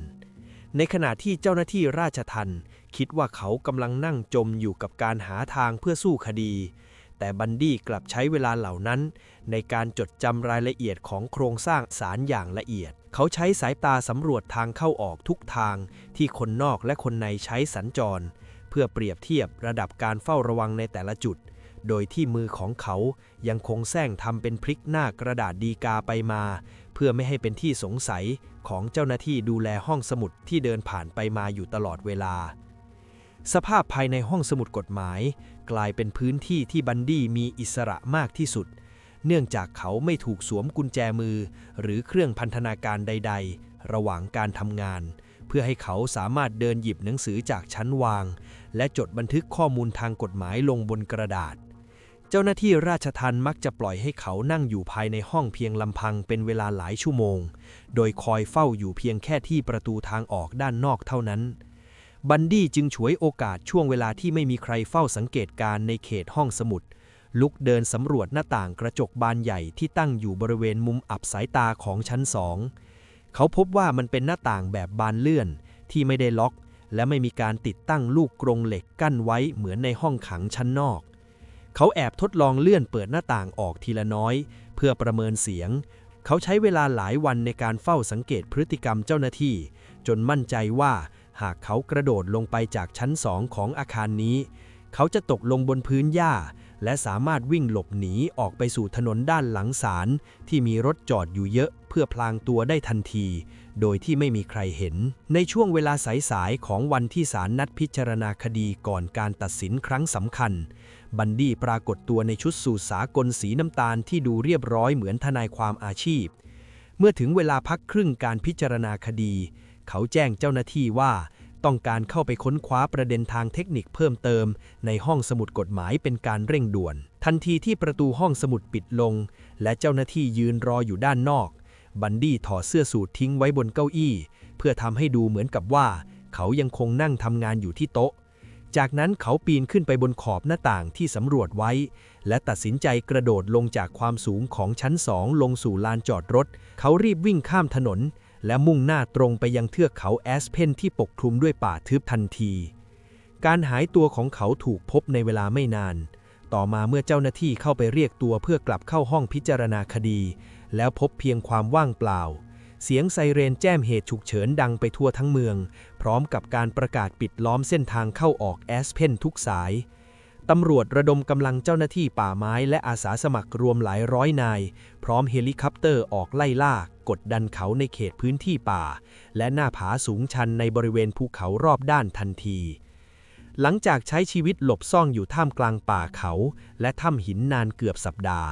ทำให้ร่างกายของบันดี้เริ่มเข้าสู่ภาวะวิกฤตจากการขาดสารอาหารและน้ำผิวหนังของเขาเริ่มเปลี่ยนเป็นสีซีดและมีรอยแผลชะกันจากการข้ามโขดหินและพุ่มไม้หนามเขาพยายามลอบเข้าไปขโมยรถยนต์ที่จอดทิ้งไว้ในย่านที่พักอาศัยเพื่อใช้ขับหลบหนีออกจากรัฐโคโลราโดแต่ด้วยสภาพร่างกายที่อ่อนแรงอย่างหนักและอาการง่วงซึมจากการอดนอนทำให้เขาขับรถสายไปสายมาจนเป็นที่สังเกตของเจ้าหน้าที่ที่กำลังตั้งด่านตรวจเมื่อเขาถูกบังคับให้หยุดรถและลงจากรถมาตำรวจก็พบชายที่มีลักษณะตรงตามประกาศจับในสภาพเนื้อตัวมอมแมมและท่าทางโรยแรงจนแทบยืนไม่อยู่เขาถูกจับกุมตัวอีกครั้งโดยไม่มีการต่อสู้และถูกส่งกลับไปยังเรือนจำในสภาพที่ถูกใส่กุญแจมือและโซ่ตรวนอย่างแน่นหนาทางการเพิ่มมาตรการความปลอดภัยขั้นสูงสุดโดยการย้ายเขาไปขังในห้องขังเดี่ยวและถูกจับตามองผ่านกล้องวงจรปิดตลอดเวลาสิทธิในการเข้าถึงห้องสมุดและการว่าความให้ตัวเองถูกยกเลิกไปโดยสิ้นเชิงและเขาต้องเผชิญกับการเฝ้าระวังที่เข้มงวดที่สุดเท่าที่เรือนจำแห่งนั้นเคยปฏิบัติมาเพื่อป้องกันไม่ให้เกิดความผิดพลาดซ้ำสองได้อีกบันดี้เริ่มต้นแผนการหนีออกจากคุกเกรนวูดสปริงส์ด้วยการบังคับตัวเองให้กินอาหารให้น้อยที่สุดในแต่ละวันเพื่อให้น้ำหนักลดลงอย่างรวดเร็วร่างกายของเขาเริ่มซูบผอมจนกระดูกซี่โครงโผล่ชัดเจนและใบหน้าตอบลงอย่างเห็นได้ชัดเป้าหมายของเขาคือการทำให้ตัวเล็กลงพอที่จะมุดผ่านช่องระบายอากาศขนาดเล็กบนเพดานห้องขังได้เขาใช้ใบเลื่อยตัดโลหะขนาดเล็กที่แอบลักลอบนำเข้ามา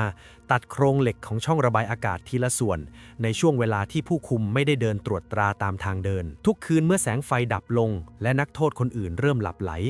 เขาจะปีนขึ้นไปบนชั้นวางของที่ติดกับผนังแล้วพยายามมุดตัวเข้าไปในรูบนเพดานเพื่อทดสอบความกว้างของร่างกายและซ้อมจังหวะการเคลื่อนที่ในท่อที่คับแคบเขาลดน้ำหนักลงไปได้เกือบ15 กิโลกรัมจนมั่นใจว่าแผ่นหลังและไหล่ของเขาจะไม่ติดค้างอยู่กลางทางทุกครั้งที่ซ้อมเสร็จเขาจะนำกระดาษและเศษวัสดุมาปิดทับรอยตัดไว้เพื่อไม่ให้เจ้าหน้าที่ที่เดินตรวจสังเกตเห็นความผิดปกติบนเพดานในช่วงกลางคืนของคืนสิ้นปีซึ่งเป็นเวลาที่เจ้าหน้าที่คุกส่วนใหญ่กำลังจดจ่ออยู่กับการเตรียมฉลองและเสียงอึกทึกจากภายนอกช่วยกลบเสียงความเคลื่อนไหวในห้องขังบันดี้เริ่มต้นลงมือตามแผนที่เตรียมมานานหลายสัปดาห์เขาหยิบกางเกงเสื้อผ้าที่เหลืออยู่และหนังสือหลายเล่มมาจัดวางไว้ใต้ผ้าห่มบนเตียงนอนจัดรูปทรงให้ดูเหมือนคนกำลังนอนขดตัวอยู่เพื่อหลอกตาผู้คุมที่มองผ่านช่องประตูในที่มืดจากนั้นเขาก็มุดตัวหายเข้าไปในช่องระบายอากาศบนเพดานที่เขาตัดเตรียมไว้ก่อนหน้านี้เขาคลานไปตามท่อแคบๆโดยอาศัยจังหวะที่มีเสียงพลุหรือเสียงตะโกนฉลองปีใหม่จากด้านนอกเพื่อเคลื่อนที่ผ่านจุดที่อาจเกิดเสียงดังร่างกายที่ผอมบางจนเหลือแต่กระดูกช่วยให้เขาแทรกตัวผ่านคานไม้และสิ่งกีดขวางภายในเพดานอาคารเก่าจนไปถึงจุดที่ท่อระบายอากาศเชื่อมต่อกับเพดานห้องพักของเจ้าหน้าที่ดูแลคุกเขาเฝ้ารอจนมั่นใจว่าไม่มีใครอยู่ในห้องพักนั้นก่อนจะถีบตะแกรงระบายอากาศให้หลุดออกและกระโดดลงสู่พื้นห้องพักอย่างเงียบเชียบเมื่อเข้าไปส่วนอพาร์ตเมนต์พักอาศัยของผู้คุมได้สำเร็จบันดี้รีบตรงไปที่ตู้เสื้อผ้าแล้วเลือกหยิบชุดเสื้อผ้าออกมาสวมทับเพื่ออำพรางตัวตนนักโทษของเขาค้นหาเงินสดที่วางทิ้งไว้ในห้องได้จำนวนหนึ่งก่อนจะเดินออกทางประตูหน้าของอาคารคุกอย่างใจเย็นเหมือนเป็นคนนอกที่มาติดต่อธุระเขาเดินเท้าไปตามถนนที่ปกคลุมด้วยหิมะในสภาพอากาศที่หนาวเย็นจัดจนถึงทางหลวงสายหลักและเริ่มต้นโบกรถจากคนแปลกหน้าที่ขับผ่านมาเพื่อเดินทางเข้าสู่ตัวเมืองเดนเวอร์เขาใช้เงินที่ขโมยมาซื้อตั๋วเครื่องบินที่สนามบินโดยอาศัยจังหวะที่ระบบการตรวจสอบผู้โดยสารยังไม่ได้รับแจ้งเหตุแหกคุกเนื่องจากในตอนนั้นผู้คุมยังคงเข้าใจว่าเขากำลังนอนหลับอยู่ภายใต้ผ้าห่มที่เขาจัดฉากไว้เขาขึ้นเครื่องบินมุ่งหน้าไปทางตะวันออกหลังจากนั้นหลายชั่วโมงก่อนที่ความจริงจะถูกเปิดเผยเมื่อผู้คุมเข้าไปปลุกนักโทษในช่วงสายของวันถัดมาแล้วพบเพียงเตียงที่ว่างเปล่าบันดี้ใช้ความเร็วในการเดินทางข้ามรัฐเพื่อสลัดการติดตามโดยเปลี่ยนชื่อเรียกตัวเองไปเรื่อยๆตามบัตรประจำตัวปลอมที่เขาเตรียมไว้ เขาใช้ทั้งเครื่องบินและรถบัสโดยสารเพื่อทำให้รอยเท้าของเขาหายไปจากระบบการสืบสวนของเจ้าหน้าที่ท้องถิ่นเขาเดินทางผ่านชิคาโกก่อนจะตัดสินใจมุ่งหน้าลงใต้สู่รัฐฟลอริดาซึ่งเป็นสถานที่ที่เขาคิดว่าไม่มีใครรู้จักหน้าตาหรือประวัติอาชญากรรมของเขาเขาเช่าห้องพักราคาถูกใกล้กับมหาวิทยาลัยรัฐฟลอริดาและเริ่มใช้ชีวิตใหม่ภายใต้ชื่อปลอมว่าคริส ฮาเกนในขณะที่สำนักงานสอบสวนกลางหรือ FBI ได้ประกาศยกเลิกสถานะนักโทษหลบหนีและยกระดับให้เขาเป็นหนึ่งในบุคคลที่อันตรายที่ทางการต้องการตัวมากที่สุด10 อันดับแรกของประเทศและมีการเผยแพร่ภาพใบหน้าของเขาไปทั่วสื่อโทรทัศน์และหนังสือพิมพ์ทุกฉบับอย่างต่อเนื่องทันทีแต่บันดี้ก็ยังคงลอยนวลอยู่ในย่านที่นักศึกษาอยู่กันอย่างพลุกพล่านเขาเริ่มออกสำรวจพื้นที่รอบหอพักหญิงและสถาบันการศึกษาเพื่อมองหาเป้าหมายใหม่ในการลงมืออีกครั้งหลังจากที่ต้องถูกกักขังมานานหลังจากหลบหนีออกจากคุกในโคโลราโดบันดี้ก็เดินทางรอนแรมจนถึงเมืองทัลลาฮาซี รัฐฟลอริดาเขาเริ่มสร้างตัวตนใหม่ทันทีโดยใช้ชื่อปลอมว่าคริส เฮเกนในการทำสัญญาเช่าพักราคาถูกที่หอพักชื่อดีโอ๊กซึ่งตั้งอยู่ติดกับมหาวิทยาลัยแห่งรัฐฟลอริดาเขาจงใจเลือกห้องพักที่สามารถมองเห็นการเคลื่อนไหวของนักศึกษาหญิงที่เดินเท้าผ่านไปมาบนถนนหลักได้ตลอดวันในช่วงแรกเขาไม่มีเงินติดตัวและไม่มีงานทำจึงใช้วิธีตระเวนไปตามบาร์และร้านอาหารที่อยู่รอบๆบริเวณมหาวิทยาลัยเพื่อมองหากระเป๋าสตางค์ที่นักศึกษาหญิงวางทิ้งไว้ตามโต๊ะอาหารเขาแฝงตัวเข้าไปหยิบกระเป๋าเหล่านั้นมาเพื่อเอาเงินสดและบัตรเครดิตไปใช้จ่ายค่าเช่าและซื้ออาหารประทังชีวิตการใช้บัตรเครดิตที่ขโมยมาทำให้เขาดำรงชีวิตอยู่ในฐานะนักศึกษาทั่วไปได้อย่างแนบเนียนโดยที่ยังไม่มีใครในฟลอริดาสงสัยในภูมิหลังของเขาบันดี้ใช้ชีวิตในฟลอริดาอย่างเงียบที่สุดเพื่อไม่ให้ตกเป็นเป้าสายตาของตำรวจท้องที่เขาแทบไม่เคยแนะนำตัวกับเพื่อนบ้านและหลีกเลี่ยงการทำความรู้จักกับใครในละแวกนั้นอย่างเด็ดขาดกิจวัตรประจำวันของเขาเปลี่ยนจากการทำงานเป็นการเฝ้าสังเกตพฤติกรรมของเป้าหมายเขาจะนั่งดูริมหน้าต่างห้องพักหรือไปนั่งตามม้านั่งในสวนสาธารณะของมหาวิทยาลัยเพื่อจดจำเวลาเข้าออกและเส้นทางเดินของนักศึกษาหญิงรายบุคคลเขาพยายามเก็บซ่อนความต้องการทางเพศและความรุนแรงที่อัดอั้นมาดานไว้ภายใต้ภาพลักษณ์ของชายหนุ่มที่ดูสุภาพและรักสันโดษในช่วงนี้เขาใช้เพียงจักรยานที่ขโมยมาเป็นพาหนะในการออกไปสำรวจพื้นที่รอบๆมหาวิทยาลัยทำให้เขาเข้าถึงซอกซอยและเส้นทางลัดต่างๆได้ดีกว่าการใช้รถยนต์และเป็นการลดความเสี่ยงจากการถูกเรียกตรวจใบขับขี่ความสงบสุขที่เขาสร้างขึ้นเริ่มพังทลายลงเมื่อเงินสดที่ขโมยมาได้เริ่มหมดลงและบัตรเครดิตที่เขามีอยู่ถูกแจ้งอายัดจนไม่สามารถนำไปใช้ซื้อของได้อีกแล้วความกดดันจากการขาดรายได้ที่ไม่แน่นอนและความกลัวว่าจะถูกจับได้เริ่มทำให้เขาคุมสติไม่อยู่บันดี้เริ่มหันมาดื่มแอลกอฮอล์อย่างหนักขึ้นเรื่อยๆเขาซื้อเหล้ามาดื่มในห้องพักจนเมาไม้แทบทุกคืนสภาวะขาดสติจากความมึนเมาทำให้ตัวตนที่โหดเหี้ยมซึ่งเขาเคยพยายามกดทับไว้เริ่มกลับมามีอำนาจเหนือจิตใจอีกครั้งเขาเริ่มรู้สึกว่าการเฝ้าดูเพียงอย่างเดียวไม่เพียงพอต่อความต้องการอีกต่อไปความกระหายในการฆ่ากลับมาคุกคามเขาอย่างรุนแรงจนเขาเริ่มเตรียมตัวที่จะลงมือทำบางอย่างเพื่อระบายความอัดอั้นนี้โดยครั้งนี้เขาไม่ได้มองหาเหยื่อที่อยู่ไกลตัวแต่เป็นกลุ่มนักศึกษาหญิงที่เขาเฝ้าดูอยู่ทุกวันที่หอพักหญิงใกล้ๆห้องพักของเขานั่นเองบันดี้จะขับรถวนเวียนหาเหยื่ออยู่รอบมหาวิทยาลัยฟลอริดาจนกระทั่งช่วงกลางดึกที่ผู้คนส่วนใหญ่เข้านอนกันหมดแล้วเขาจอดรถและเดินตรงไปยังหอพักหญิงของสมาคมชัยโอเมก้าซึ่งเป็นอาคาร2 ชั้นขนาดใหญ่เขาเดินสำรวจรอบตัวอาคารจนพบว่าประตูหลังที่อยู่ใกล้กับลานจอดรถไม่ได้ล็อกทิ้งไว้เนื่องจากกลอนประตูชำรุดบันดี้เปิดประตูเข้าไปข้างในได้และหยิบท่อนไม้โอ๊กที่วางเตรียมไว้ข้างเตาผิงชั้นล่างติดมือไปด้วยเพื่อใช้เป็นอาวุธเขาเดินขึ้นบันไดไปยังชั้น2ผ่านทางเดินจนหยุดอยู่ที่หน้าห้องนอนของมาร์กาเร็ต โบแมนบันดี้บุกเข้าไปในห้องและใช้ท่อนไม้กระหน่ำตีลงที่ศีรษะของมาร์กาเร็ตอย่างรุนแรงในขณะที่เธอกำลังนอนหลับอยู่บนเตียงแรงปะทะที่มหาศาลทำให้กะโหลกศีรษะของเธอแตกละเอียดและสมองเสียหายอย่างหนักจนเธอเสียชีวิตในทันทีบันดี้เดินออกจากห้องของมาร์กาเร็ตแล้วตรงไปยังห้องนอนถัดไปของลิซ่า เลวีโดยไม่ได้มีความลังเลใดๆ เขาเปิดประตูเข้าไปและเริ่มใช้ท่อนไม้ทุบตีลิซ่าจนสลบคาเตียงก่อนจะลงมือทำร้ายร่างกายและล่วงละเมิดทางเพศเธออย่างทารุณด้วยขวดสเปรย์ฉีดผมในระหว่างการลงมือนี้เองที่บันดี้ได้ฝากหลักฐานชิ้นสำคัญที่สุดคือเขาใช้ฟันกัดลงบนผิวหนังของลิซ่าอย่างแรงจนเกิดรอยเขี้ยวและชัดเจนบริเวณหน้าอกและสะโพกด้านซ้ายหลังจากนั้นเขายังไม่หยุดการล่าแต่เดินไปยังห้องพักที่3ซึ่งมีแคทตี้ไคลเนอร์และคาเรนแชนเลอร์นอนพักอยู่ด้วยกัน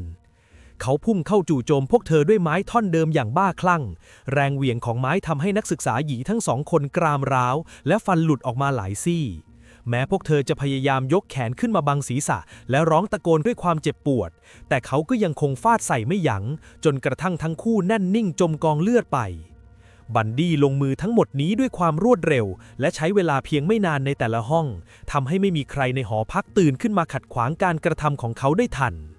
ในขณะที่บันดี้กำลังจะเดินหนีออกจากหอพักทางประตูหน้า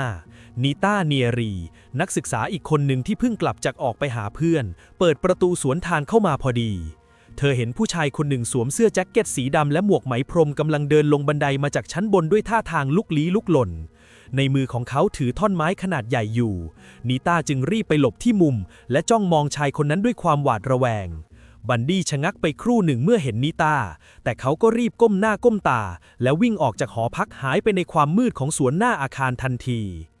นิต้ารีบวิ่งขึ้นไปชั้นบนและพบภาพเหตุการณ์ที่สยดสยองเกินบรรยายจึงรีบโทรแจ้งตำรวจและหน่วยกู้ภัยให้เร่งเดินทางมายังที่เกิดเหตุ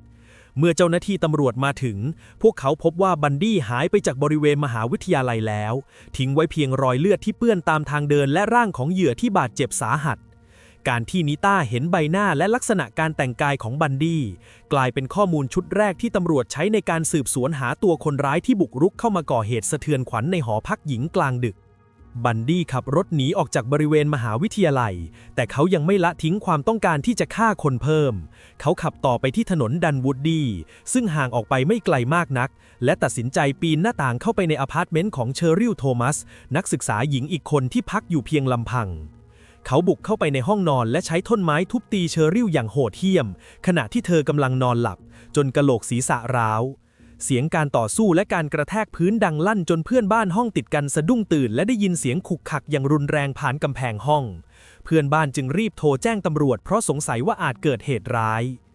บันดี้รู้ตัวว่าสถานการณ์เริ่มไม่ปลอดภัยและมีคนสังเกตเห็นความเคลื่อนไหว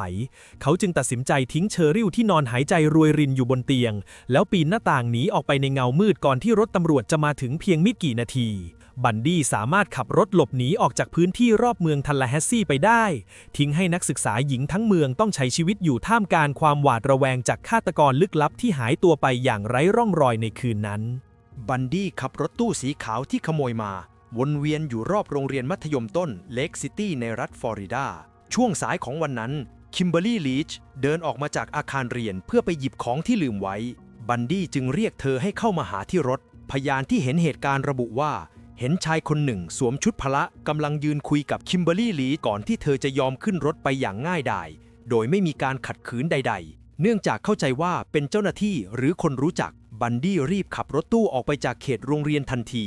ท่ามกลางสายตาของผู้คนที่เดินไปมาในละแวกนั้นโดยที่ครูและเพื่อนร่วมชั้นยังไม่ทันสังเกตเห็นการหายตัวไปของเธอจนกระทั่งถึงเวลาเลิกเรียนแล้วคิมเบอร์รี่ไม่กลับไปขึ้นรถรับส่งตามปกติการหายตัวไปครั้งนี้แตกต่างจากเหตุการณ์ที่หอพักชายโอเมก้าเพราะมันเกิดขึ้นในตอนกลางวันและมีคนเห็นเหตุการณ์เกือบทุกขั้นตอนแต่ในตอนนั้นยังไม่มีใครเชื่อมโยงได้ว่าชายในรถตู้สีขาวคือฆาตกรที่ตำรวจกำลังตามล่าตัวอยู่ทั่วรัฐในขณะนี้หลังจากการแจ้งความคนหายแล้วตำรวจฟลอริดาจึงประกาศระดมกำลังเจ้าหน้าที่และอาสาสมัครหลายร้อยคนเพื่อปูพรมตรวจสอบพื้นที่ป่าและไร่รอบเมืองเลคซิตี้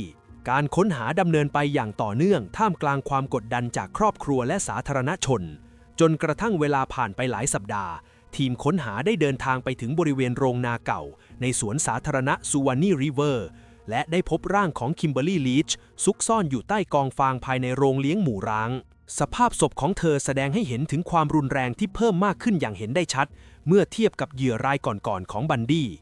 บาดแผลบนร่างกายบ่งบอกว่าเธอถูกทารุณกรรมทางเพศอย่างหนักและถูกฆ่าด้วยความโหดเหี้ยมโดยใช้ของแข็งกระแทกที่ศีรษะอย่างรุนแรง ร่องรอยในที่เกิดเหตุแสดงให้เห็นว่าบันดี้ไม่ได้พยายามปกปิดร่องรอยอย่างประณีตเหมือนที่เคยทำมาในอดีตแต่เขาทิ้งหลักฐานสำคัญไว้หลายอย่างรวมถึงรอยเท้าและคราบเลือดที่กระเด็นไปติดอยู่ตามผนังโรงนาซึ่งกลายเป็นจุดเริ่มต้นของการรวบรวมหลักฐานทางนิติวิทยาศาสตร์ที่จะใช้มัดตัวเขาในเวลาต่อมาหลักฐานชิ้นสำคัญที่เชื่อมโยงบันดี้เข้ากับคดีของคิมเบอร์รี่ลีชมาจากการตรวจพิสูจน์เส้นใยผ้าในทางนิติวิทยาศาสตร์เจ้าหน้าที่พบเส้นใยจากเสื้อนอกสีส้มที่บันดี้สวมใส่ในคืนที่บุกหอพักชัยโอเมก้าตกค้างอยู่บนเสื้อผ้าของคิมเบอร์รี่และบนเบาะนั่งของรถตู้สีขาวที่ถูกทิ้งไว้นอกจากนี้ตำรวจยังได้รับความช่วยเหลือจากพยานบุคคลสำคัญคือเจ้าหน้าที่ดับเพลิงที่จำใบหน้าของบันดี้ได้อย่างแม่นยำในขณะที่เขาเดินจูงมือเธอขึ้นรถบันดี้ไม่ได้ทำลายเสื้อผ้าที่ใส่ในวันเกิดเหตุทิ้งไปเหมือนทุกครั้งแต่เขากลับเก็บมันไว้ในกระเป๋าเดินทางที่พกติดตัวไปด้วยตลอดเวลาหลักฐานทางนิติวิทยาศาสตร์เหล่านี้กลายเป็นกุญแจสำคัญที่ทำให้พนักงานอัยการสามารถระบุได้ว่าเขามีความผิดจริงในข้อหาลักพาตัวและฆาตกรรมซึ่งเป็นหลักฐานที่แน่นหนากว่าคดีอื่นๆที่เขาเคยถูกฟ้องร้องมาก่อนหน้านี้เนื่องจากมีทั้งพยานวัตถุและพยานบุคคลที่ระบุที่มาที่ไปของเขาได้อย่างชัดเจนตั้งแต่เริ่มลงมือจนถึงขั้นตอนสุดท้ายในช่วงวันสุดท้ายก่อนการถูกจับกุมสภาพจิตใจของบันดี้เริ่มแสดงออกถึงความประมาทเลินเล่ออย่างมากเขาไม่ได้เพียงแค่ทิ้งหลักฐานไว้ที่จุดเกิดเหตุเท่านั้นแต่เขายังนำของใช้ส่วนตัวของเหยื่อมาไว้ในรถที่เขาใช้งานด้วยตำรวจพบกระเป๋าสตางค์และบัตรประจำตัวนักเรียนของคิมเบอร์รี่ลีชตกอยู่บนพื้นรถตู้ที่เขาขโมยมาซึ่งแสดงให้เห็นว่าเขาเริ่มขาดความระมัดระวังและไม่สนใจที่จะทำลายหลักฐานที่สามารถระบุตัวตนของเหยื่อได้อีกต่อไปแล้วบันดี้ขับรถวนไปมาอย่างไร้จุดหมายในพื้นที่ทางตอนใต้ของฟลอริดาร่างกายของเขาสู้ผอมและไม่ได้พักผ่อนมาหลายวันจากการหลบหนีการตามล่าอย่างหนักความประมาทเหล่านี้รวมกับการทิ้งร่องรอยการขโมยรถไว้ตามเมืองต่างๆทำให้ตำรวจเริ่มบีบเข้ามาได้แคบลงเรื่อยๆจนกระทั่งถึงจุดสิ้นสุดของการหลบหนีเมื่อเขาตัดสินใจขับรถข้ามเมืองไปยังเพนซาโคลาพร้อมกับหลักฐานจากคดีคิมเบอร์รี่ที่ยังคาอยู่ในรถบันดี้ขับรถโฟล์กสีส้มที่ขโมยมามุ่งหน้าไปทางตะวันตกของรัฐฟลอริดาในช่วงเช้ามืดรถคันนี้ถูกแจ้งความเรื่องรถหายไว้ก่อนหน้านี้ทำให้มันกลายเป็นจุดสังเกตที่ชัดเจนสำหรับเจ้าหน้าที่สายตรวจเดวิดลีที่กำลังลาดตระเวนอยู่ใกล้กับแนวเขตเมืองเพนซาโคลาเจ้าหน้าที่สังเกตเห็นรถคันดังกล่าวขับสายไปมาอย่างผิดปกติจึงตัดสินใจเปิดไฟฉุกเฉินเพื่อเรียกให้หยุดตรวจบันดี้พยายามเร่งเครื่องหนีไปตามถนนสายหลักก่อนจะถูกบีบให้ต้องจอดรถลงข้างทางเมื่อเจ้าหน้าที่เดินเข้าไปหาที่ข้างประตูรถและสั่งให้เขาลงมาด้านล่างบันดี้ไม่ได้ทำตามคำสั่งในทันทีแต่กลับแสดงท่าทีขัดขืนเขาพยายามสะบัดตัวหนีและเข้าปะทะกับเจ้าหน้าที่เพื่อไม่ให้ถูกควบคุมตัวการดิ้นรนครั้งนี้ไม่ได้เกิดขึ้นจากความพยายามในการเจรจาแต่เป็นการลงมือเพื่อหาช่องว่างในการหลบหนีอีกครั้งเหมือนที่เขาเคยทำสำเร็จมาแล้วหลายครั้งในอดีตเมื่อบันดี้ตัดสินใจกระชากตัวหลุดออกจากตำรวจแล้วรีบวิ่งหนีไปพื้นที่รกร้างข้างทางเพื่ออาศัยความมืดในการซ่อนตัวเจ้าหน้าที่ตำรวจเดวิดลีได้วิ่งไล่ตามไปอย่างกระชั้นชิดและใช้กำลังเข้าสยบจนเขาล้มลงกับพื้นดินและใส่กุญแจมือไขว้หลังได้สำเร็จในจังหวะที่ความพยายามหลบหนีสิ้นสุดลงและเขารู้ตัวว่าไม่มีทางรอดไปได้อีกแล้วบันดี้จึงระเบิดอารมณ์ออกมาด้วยการตะโกนใส่หน้าเจ้าหน้าที่ด้วยถ้อยคำที่ชัดเจนว่าฉันอยากให้แกฆ่าฉันซะซึ่งเป็นคำพูดที่สะท้อนถึงความกดดันหลังจากที่เขาต้องหลบซ่อนตัวมานานหลายสัปดาห์หลังจากเหตุการณ์ฆาตกรรมต่อเนื่องในทัลลาแฮสซีและเลคซิตี้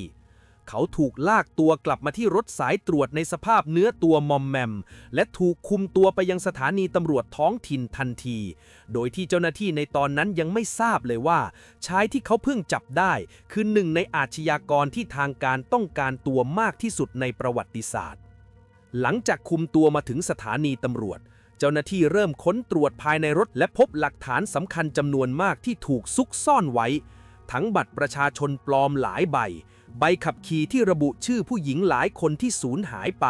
และบัตรเครดิตที่ถูกขโมยมาจากเหยื่อรายก่อนๆบันดี้พยายามใช้ชื่อปลอมในการให้ปากคำและไม่ยอมเปิดเผยตัวตนที่แท้จริงในช่วงแรกของการสอบสวนอย่างไรก็ตาม ข้อมูลรูปประพันธ์สันฐานและพฤติการการขโมยรถทำให้เจ้าหน้าที่เริ่มสงสัยว่าเขาอาจเป็นนักโทษแหกคุกจากโคโลราโดที่กำลังหลบหนีอยู่ การยืนยันตัวตนอย่างเป็นทางการเกิดขึ้นผ่านการตรวจสอบลายนิ้วมือที่ถูกส่งไปยังฐานข้อมูลส่วนกลาง ผลที่ออกมาแสดงให้เห็นชัดเจนว่าชายคนนี้คือเท็ด บันดี้ผู้ต้องหาคดีฆาตกรรมต่อเนื่องที่แหกคุกหนีออกมาได้ถึง2 ครั้ง ทันทีที่ความจริงปรากฏสถานะของเขาถูกยกระดับขึ้นเป็นผู้ต้องหาที่มีความเสี่ยงสูงสุดทันที ระบบการคุ้มกันถูกวางไว้อย่างหนาแน่นตลอดเวลา มีเจ้าหน้าที่ติดอาวุธเฝ้าหน้าห้องขังไม่ห่าง และเขาไม่ได้รับอนุญาตให้ขยับตัวไปไหน โดยไม่มีการตรวจสอบอย่างละเอียดเพื่อป้องกันแผนการหลบหนีซ้ำรอยเดิม บันดี้ถูกย้ายตัวภายใต้การอารักขาอย่างเข้มงวดไปยังเรือนจำที่มีความมั่นคงสูงสุดเพื่อรอการส่งตัวไปดำเนินคดีในข้อหาฆาตกรรมหลายคดีที่เขาได้กระทำผิดไว้ทั่วรัฐฟลอริดา ข่าวการจับกุมตัวเขาถูกประกาศออกไปตามสื่อทุกแขนงจนกลายเป็นข่าวใหญ่ที่คนทั่วประเทศให้ความสนใจ ภาพของเขาที่ถูกใส่กุญแจมือกลายเป็นเครื่องยืนยันว่าการเดินทางหนีการจับกุมที่ยาวนานได้สิ้นสุดลงแล้ว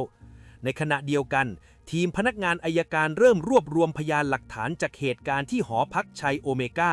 และคดีของคิมเบอร์รี่ลีชเพื่อเตรียมยื่นฟ้องต่อศาลผู้รอดชีวิตที่เหลืออยู่รวมถึงพยานสำคัญที่เคยเห็นเขาในที่เกิดเหตุต่างถูกเรียกตัวมาให้ปากคำและเตรียมพร้อมสำหรับการชี้ตัวในชั้นศาลครอบครัวของเหยื่อที่สูญเสียลูกสาวไปต่างเริ่มมีความหวังว่าจะได้รับความยุติธรรมหลังจากที่ต้องอยู่ในความหวาดกลัวมาตลอดหลายเดือนที่บันดี้หายตัวไปการเตรียมการพิจารณาคดีครั้งนี้ถูกคาดหมายว่าจะมีการนำหลักฐานทางนิติวิทยาสมัยใหม่มาใช้เพื่อมัดตัวเขาให้แน่นหนาที่สุดซึ่งจะเป็นบททดสอบสำคัญของระบบยุติธรรมในการจัดการกับอาชญากรที่มีความฉลาดหลักแหลมและรู้วิธีการใช้กฎหมายเพื่อต่อสู้คดีอย่างเขา บันดี้ใช้ความรู้กฎหมายที่เคยเรียนมาสร้างความปั่นป่วนในศาลรัฐฟลอริดาเขาปฏิเสธทนายความที่รัฐจัดหาให้และยืนยันจะซักค้านพยานด้วยตัวเองเพื่อควบคุมทิศทางของคำให้การและหลักฐานทั้งหมดเขาปรากฏตัวในชุดสูทสีน้ำเงินและสวมแว่นตาเพื่อให้ดูเหมือนนักวิชาการหรือทนายความที่มีความน่าเชื่อถือทุกครั้งที่กล้องโทรทัศน์แพนมาทางเขาบันดี้จะแสดงท่าทางที่ดูผ่อนคลายยิ้มแย้มและพูดจาหยอกล้อกับเจ้าหน้าที่ศาลเขาจ้องตาพยานที่รอดชีวิตอย่างไม่ลดละเพื่อข่มขวัญในขณะที่ถามคำถามที่จงใจให้พวกเธอสับสน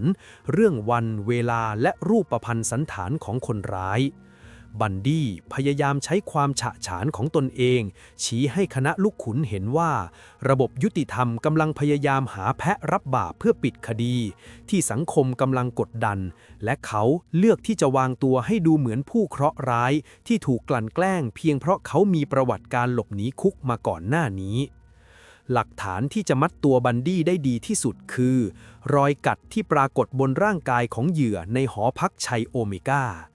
อัยการได้เรียกตัวดร.ริชาร์ด โซรอนผู้เชี่ยวชาญด้านทันตกรรมนิติวิทยาศาสตร์มาฉายสไลด์ขนาดใหญ่ให้คณะลูกขุนเห็นรอยแผลที่สะโพกของลิซ่า เลวีอย่างชัดเจนบันดี้พยายามทำทีเป็นอ่านเอกสารโดยไม่สนใจสิ่งที่เกิดขึ้นบนจอภาพแต่เขาก็ต้องชะงักเมื่อผู้เชี่ยวชาญนำแม่พิมพ์ฟันของเขามาวางเทียบกับภาพถ่ายรอยกัดขนาดใหญ่ฟันหน้าของบันดี้ที่มีแนวเอียงและรอยบิ่นอันเป็นเอกลักษณ์นั้นลงล็อกกับแผลบนตัวเหยื่ออย่างแม่นยำบันดี้พยายามลุกขึ้นโต้แย้งโดยใช้ศัพท์เทคนิคเพื่อด้อยค่าวิธีการเก็บหลักฐานของตำรวจแต่ความชัดเจนของรอยฟันที่ปรากฏต่อสายตาคณะลูกขุนนั้นมันชัดเจนกว่าคำพูดของเขาหลักฐานชิ้นนี้ไม่เพียงแต่ยืนยันว่าเขาอยู่ในห้องที่เกิดเหตุในคืนนั้นเท่านั้นแต่ยังแสดงให้เห็นถึงพฤติกรรมความรุนแรงที่เขาทำต่อเหยื่อขณะที่เธอยังมีลมหายใจซึ่งเป็นหลักฐานทางกายภาพที่เขาไม่อาจปฏิเสธได้บันดี้สร้างความตกตะลึงไปทั่วประเทศเมื่อเขาตัดสินใจใช้ช่องโหว่ทางกฎหมายขอแต่งงานกับแคโร แอน บูนกลางห้องพิจารณาคดีในช่วงที่กำลังมีการตัดสินโทษ บูนซึ่งเป็นผู้หญิงที่คอยส่งเงินและข้อมูลให้เขามาโดยตลอดถูกเรียกตัวขึ้นมาให้การในฐานะพยานฝ่ายจำเลยที่ต้องยืนยันถึงด้านดีของเขาบันดี้รู้ดีว่าตามกฎหมายเก่าของรัฐฟลอริดาหากมีการประกาศแต่งงานต่อหน้าเจ้าหน้าที่ศาลในขณะที่ศาลกำลังดำเนินการและมีพยานรับรู้จะถือว่าการสมรสเสร็จสมบูรณ์ทันทีเขาจึงกล่าวคำสาบานรักต่อหน้าผู้พิพากษาในขณะที่บูนกำลังเบิกความอยู่บนแท่นพยานซึ่งเธอก็ตอบรับด้วยสีหน้าที่เต็มไปด้วยความยินดีการกระทำนี้ถูกมองว่าเป็นแผนการที่บันดี้ใช้เพื่อสร้างกระแสข่าวในหน้าหนังสือพิมพ์และแสดงให้เห็นว่าเขายังมีคนที่รักและเชื่อมั่นในตัวเขาอย่างหมดใจแม้ว่าหลักฐานการฆาตกรรมจะกองอยู่ตรงหน้าเขาก็ตามเขาพยายามรักษาสีหน้าของผู้ชนะที่สามารถควบคุมสถานการณ์และผู้คนรอบข้างได้ตามใจชอบแม้ในเวลาที่ชีวิตของเขากำลังถูกตัดสินความผิดในวันที่มีการอ่านคำพิพากษาขั้นสุดท้ายผู้พิพากษาเอ็ดเวิร์ดโคเวิร์ดได้กล่าวคำที่เต็มไปด้วยความเสียดสีต่อความสามารถของจำเลยก่อนจะตัดสินโทษประหารชีวิตบันดี้ด้วยเก้าอี้ไฟฟ้าสำหรับคดีฆาตกรรมที่เขาลงมืออย่างโหดเหี้ยมบันดี้ยังคงมีท่าทีเยือกเย็นและนิ่งสงบเขามองไปที่ผู้พิพากษาด้วยสายตาที่ว่างเปล่าโดยไม่มีการหลั่งน้ำตาหรือแสดงอาการสะทกสะท้านใดๆผู้พิพากษากล่าวในศาลว่าบันดี้เป็นคนที่มีสติปัญญาเฉลียวฉลาดที่น่าจะนำมาใช้ให้เกิดประโยชน์ต่อสังคมได้มากกว่านี้หากเลือกเดินในทางที่ถูกต้อง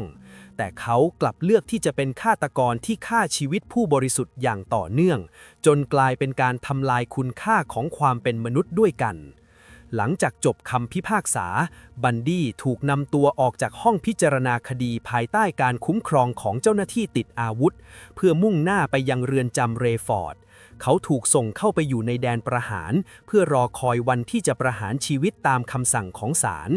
ขณะที่ข่าวการตัดสินโทษประหารชีวิตของเขาถูกแพร่กระจายไปทั่วโลกในฐานะการปิดฉากคดีอาชญากรที่โด่งดังที่สุดคนหนึ่งในประวัติศาสตร์ของอเมริกาบันดี้เริ่มเปิดฉากการสารภาพแบบมาราธอนในช่วงวันสุดท้ายก่อนกำหนดประหารจะมาถึงเขาเรียกเจ้าหน้าที่สืบสวนจากรัฐวอชิงตันและรัฐยูทาห์มาพบในห้องเยี่ยมเพื่อคายความลับที่เก็บงำมานานหลายปีโดยมีจุดประสงค์เดียวคือการใช้ตำแหน่งที่ฝังศพของเหยื่อมาเป็นข้อแลกเปลี่ยนในการขอเลื่อนเวลาตายออกไปเขาเริ่มวาดแผนที่ด้วยดินสอลงบนกระดาษแผ่นแล้วแผ่นเล่าชี้จุดที่เขาเคยทิ้งร่างของหญิงสาวไว้บนภูเขาสูงหรือในป่าลึกที่ไม่มีใครเคยหาเจอ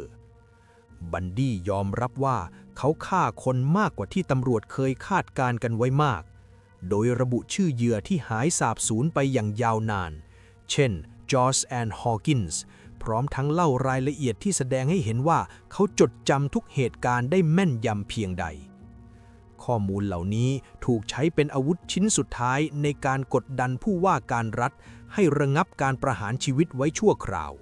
เพื่อให้ครอบครัวของเหยื่อมีโอกาสได้พบร่างของลูกสาวแต่ในขณะเดียวกันเขาก็แสดงให้เห็นว่านี่คือเกมการเมืองและการเจรจาต่อรองครั้งสุดท้ายที่เขาเป็นผู้ถือไพ่เหนือกว่าเจ้าหน้าที่ทุกคนในห้องนั้นในช่วงเวลาที่เหลืออยู่บันดี้เปิดโอกาสให้บิลแฮกไมเยอร์เจ้าหน้าที่ FBI และโรเบิร์ต เคปเปิลเข้าสัมภาษณ์เชิงลึกเพื่อวิเคราะห์พฤติกรรมของเขาเป็นครั้งสุดท้ายในการสนทนานี้บันดี้ยอมรับอย่างเต็มปากว่าเขาเป็นคนลงมือทำเองทั้งหมดเขาพยายามอธิบายถึงแรงขับเคลื่อนภายในที่เรียกว่าสัญชาตญาณสัตว์ร้ายหรือบุคลิกภาพที่แปลกแยกซึ่งคอยบงการชีวิตเขามาโดยตลอดบันดี้พยายามปัดความรับผิดชอบบางส่วนด้วยการกล่าวโทษว่าสื่อลามกแนวรุนแรงที่เขาเสพมาตั้งแต่สมัยวัยรุ่นคือตัวการที่หล่อหลอมให้เขามีความต้องการทางเพศที่บิดเบี้ยวและนำไปสู่การฆาตกรรม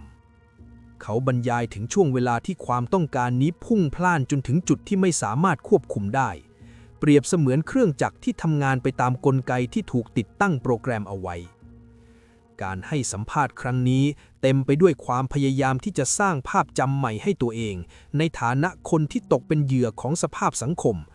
มากกว่าจะเป็นเพียงฆาตกรที่เลือกจะลงมือทำด้วยตัวเอง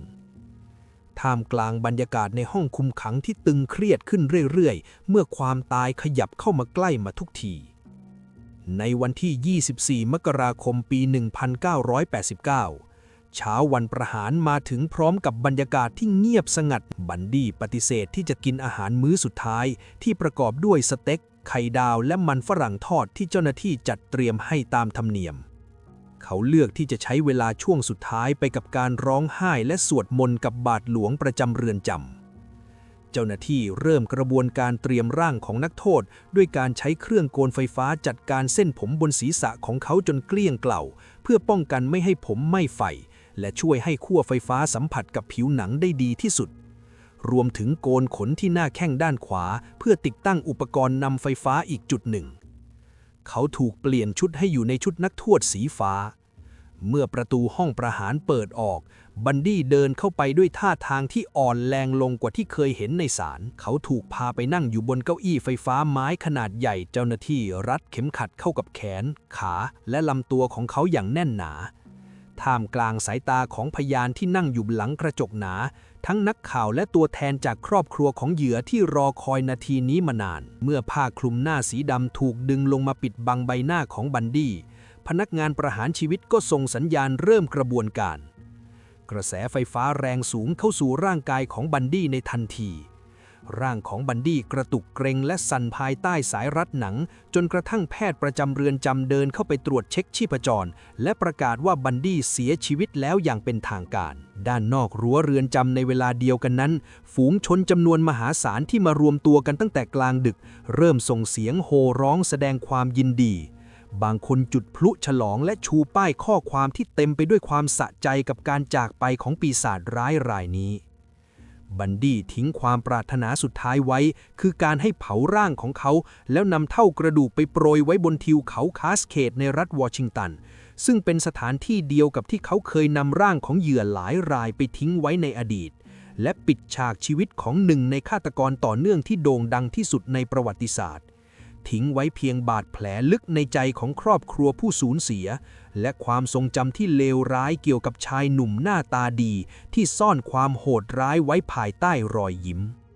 ในช่วงวันสุดท้ายก่อนการประหารชีวิตเท็ดบันดี้ยอมรับสารภาพอย่างเป็นทางการว่าเขาฆ่าผู้หญิงไปอย่างน้อย30 คนโดยกระจายตัวอยู่ในรัฐวอชิงตันโอริกอนยูทาห์ไอดาโฮโคโลราโดและฟลอริดาแต่พนักงานสอบสวนที่ทำคดีนี้มาอย่างยาวนานรวมถึงเจ้าหน้าที่จากหน่วยวิเคราะห์พฤติกรรมอาชญากรรมของ FBI เชื่อว่าตัวเลขเหยื่อที่แท้จริงอาจสูงกว่า100 คนเนื่องจากยังมีรายงานคนหายในพื้นที่ที่เขาเคยเดินทางผ่านซึ่งมีรูปแบบการหายตัวไปสอดคล้องกับพฤติการของบันดี้อีกจำนวนมากเขาใช้ข้อมูลเหล่านี้เป็นเครื่องมือต่อรองเพื่อขอยื้อเวลาประหารชีวิตออกไปโดยการทยอยเปิดเผยพิกัดที่ซ่อนศพทีละนิดทำให้ศพของเหยื่อหลายรายยังคงสูญหายไปตลอดกาลในเขตป่าลึกและเทือกเขาสูงอย่างเทเลอร์เมลเทนซึ่งสภาพพื้นที่ได้เปลี่ยนแปลงไปตามเวลาจนยากจะขุดค้นพบบันดี้เลือกบอกความจริงเฉพาะในคดีที่เขามั่นใจว่าตำรวจมีหลักฐานมัดตัวแน่นหนาแล้วเท่านั้นส่วนรายที่เหลือเขาเลือกที่จะเงียบไปพร้อมกับความตาย